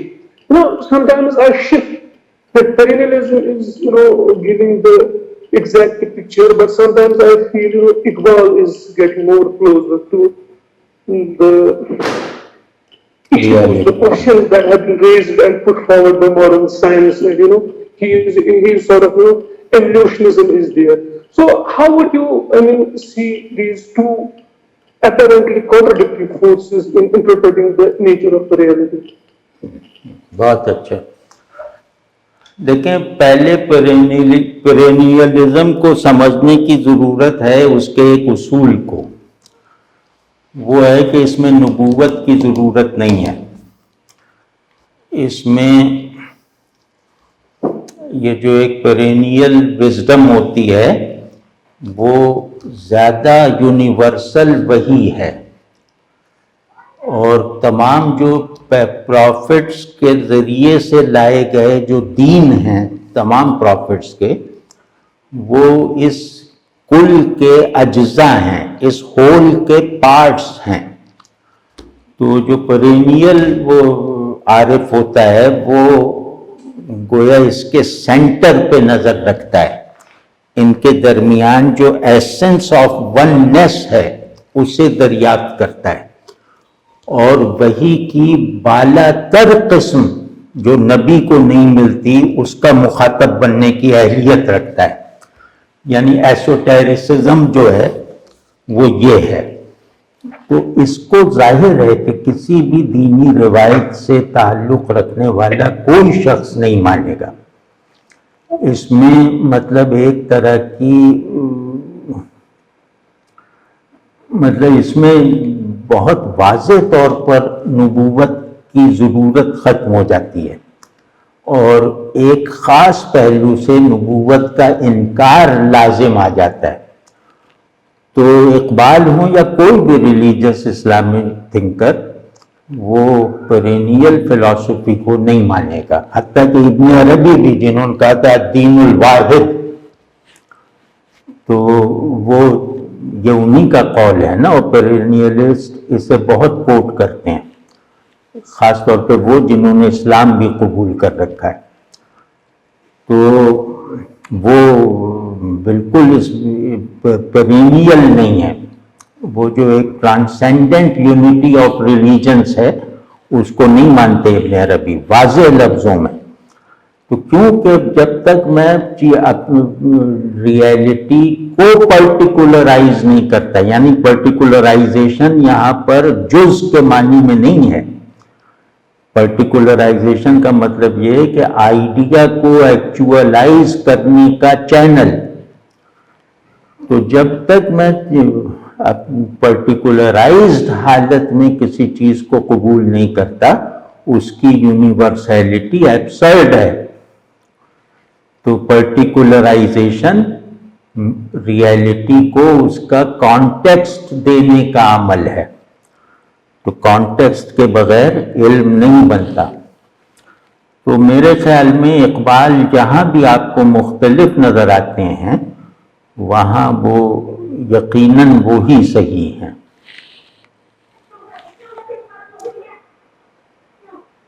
جزاک اللہ. Thank you doctor فلاح صاحب، please اپنا mic بھی آپ mute کیجیے گا. Thank you. اب میں doctor معروف صاحب کو دعوت دیتا ہوں کہ وہ جاوید صاحب سے اپنے گزارشات، اپنے سوالات یا گفتگو کرنا چاہیں تو پلیز ڈاکٹر معروف صاحب. تھینک یو سو مچ عاقب صاحب. سب سے پہلے بہت شکریہ جاوید صاحب، ہمارے حاضر ہوئے ہمارے پیری مریدی کے حوالے سے. جاوید صاحب آپ کا جو بالخصوص پچھلے چند سال سے کچھ ایک خاص نظریہ جس پہ مجھے لگتا ہے کہ آپ نے مدت سے کام کیا ہے کہ کانسیپٹ آف انیشیشن جو تصوف میں ہے، اور لیکن جو اس طرح ماڈرن ورلڈ میں وہ ایکچوئلائز نہیں ہو پا رہا ہے کنونشنل خان کا ہے پیری مریدی سلسلے میں. اس کی جتنے ایبیوز ہوتے ہیں، اور جب بھی اکثر سوال پیدا ہوتا ہے کہ کس کے پاس جائیں. اور پھر جو عارف کی ہے کہ شیخ کامل کی جو تفسیر ہمیں اپنی ٹریڈیشن میں آئی ہے اس کو یہ ان علوم کا استدعا ہونا چاہیے، اور بھی بہت ساری چیزیں. تو پھر ہم تو پھر دقت یہ ہوتی ہے کہ کس کو لوگ کس کے پاس یہ رہنمائی حاصل کرنے کے لیے جائیں. تو آپ اس سلسلے میں کیا لگتا ہے کہ یہ پیری مریدی یا جو کنونشنل خانقاہی جو سلسلہ ہے اس کا ایک اسٹرکچر ہے، اس کو ری انوینٹ کیسے کر سکتے ہو؟ جو انیشیشن کا جو تقدس کیا، کیونکہ الٹیمیٹلی پروفٹ تک چین برابر پہنچنی چاہیے، جو اس کا ایک ایشو ہے. How we try to deal with that. اور دوسرا جو مہر لکھا اور جماعت شاہ رحمۃ اللہ کا خاص کارنامہ جو ہے تصوف کے حوالے سے، ابن عربی کی انٹرپریٹیشن کے حوالے سے، اس کے بارے میں کشمیر میں بہت کم ہم لوگوں کو پتہ ہے. اس کے بارے میں اگر آپ کچھ ارشادات فرمائیں تو مہربانی. بھائی پیری مریدی جو ہے وہ تصوف نہیں ہے یہ.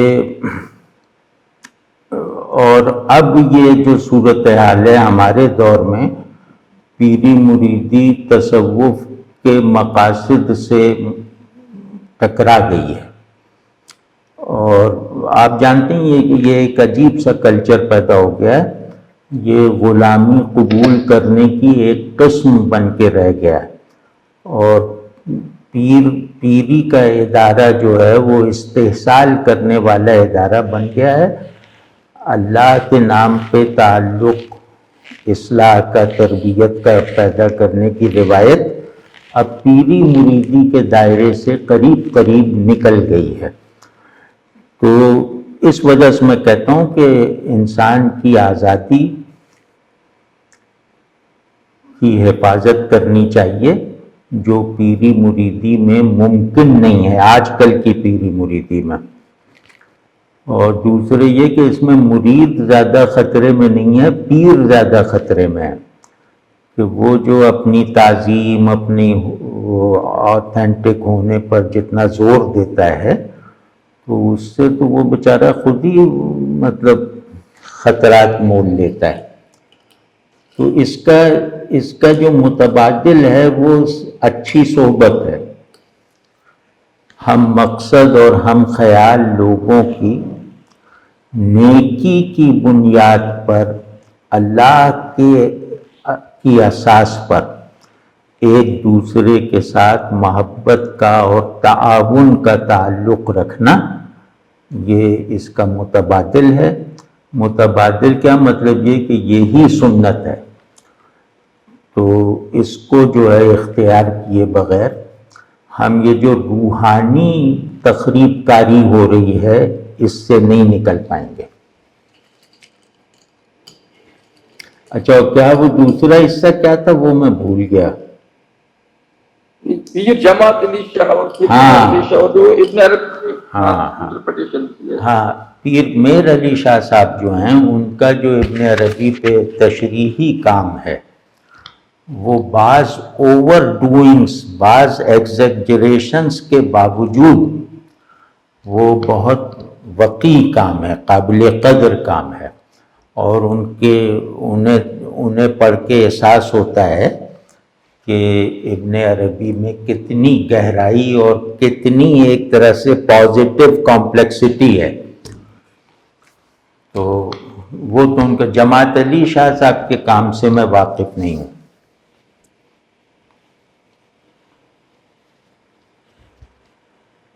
جی جزاک اللہ، بہت بہت شکریہ۔ جیسا دل تو چاہتا ہے کہ آپ کو اور سنیں اور سنتے رہیں۔ ہاں بھائی، اور تو آپ اگر چاہیں تو اور کوئی سوالات ہم لے سکتے ہیں۔ بھائی یہ ہماری آخری نشست تھوڑی ہو رہی ہے، یہ تو اب ہوتی رہے گی نا۔ ایکچولی لوگوں کا اتنا شوق ہے، ذوق ہے آپ کو سننے کا کہ سب کام چھوڑ کے بس سنتے جا رہے ہیں۔ ارے نہیں، بڑی نوازش آپ کی۔ بہت انشاءاللہ ہم نیکسٹ نشست میں اور سوالات جو ہمارے پاس پہنچے ہیں انہیں سے آغاز کریں گے۔ ہاں، بہت اچھا ہے، بہت سوالات ہی سے ہم نشستیں شروع کیا کریں، بس سوال ہی شروع کر دیتے ہیں۔ اور ہم دعا بھی کرتے ہیں کہ آپ کی صحت، ہاں، صحت کے لیے دعا کیجیے اور اللہ آپ لوگوں کو خوش رکھے۔ اور مجھے بہت خوشی ہوئی ہے، اور یہاں لوگ جو میرے دوست ہیں میں ان سے کہتا بھی ہوں کہ مجھے ذہین ترین لوگ وہاں کشمیر میں ملے ہیں، وہاں بھی یہاں بھی۔ تو کشمیریوں میں ایک عجیب ڈیپتھ ہوتی ہے، مطلب عرفان اور فلسفہ دونوں سے طبعی مناسبت ان کی ہوتی ہے۔ پھر اس میں جو ہے اسلام اور ہندوازم یا کسی بھی ازم کے بہترین عناصر کے درمیان ایک مطلب پروڈکٹیو تعلق کی روایت ہر خطے سے زیادہ مضبوط ہے۔ تو کبھی ہم دیکھیں گے کشمیری شیوائزم جو ہے اس میں اسلام کا کتنا اثر ہے، تو وہ بھی ہم دیکھیں گے۔ تو کچھ لوکل، میں چاہتا ہوں آپ لوگوں کے کشمیر کی بھی مدح کروں، مطلب وہاں کے لوگوں کی، تو کبھی غنی کشمیری پر کوئی شرح میری سن لیجیے گا، کبھی کچھ کبھی کچھ۔ تو اور یہ جو کشمیری شیوائٹس ہیں نا، ان کے نظریات بھی وہ مطلب اس میں میں اس سے متفق نہیں، لیکن یہ کہ اس میں اسلام کا کتنا اثر ہے، خصوصاً عبد الکریم الجیلی وغیرہ کا، وہ میں عرض کروں گا۔ جی جی، بہت بہت شکریہ آپ کا۔ اور آپ نے کشمیر کے بارے میں اتنا کہا، میں آپ کو بتاتا چلوں کہ کشمیر میں جو بھی سوچنے والا بندہ ہے، پڑھنے والا بندہ ہے، تب تک وہ نہیں سوئے گا جب تک وہ آپ کی کوئی نہ کوئی لیکچر سنے۔ ارے ہم کیا ہیں، بارہ یہ محبت ہے، محبتی بھی بہت ہیں کشمیر۔ مقدرات اور اس طرح نیکسٹ سیشن میں ہم سوالات پھر شروع کریں گے۔ ہاں بہتر بھائی، وہ عامر رفیع صاحب سے تعلق وہ رابطہ کرنے کی کوشش کیجیے، ان کا نام ہے عامر رفیع، رفعت والا رفیع، ہاں وہ کہیں دیکھیں فیس بک وغیرہ پہ مل جائے۔ السلام علیکم ورحمۃ اللہ۔ بہت عمدہ جناب، وعلیکم السلام ورحمۃ اللہ، میری طرف سے بھی سب کو السلام علیکم ورحمۃ اللہ۔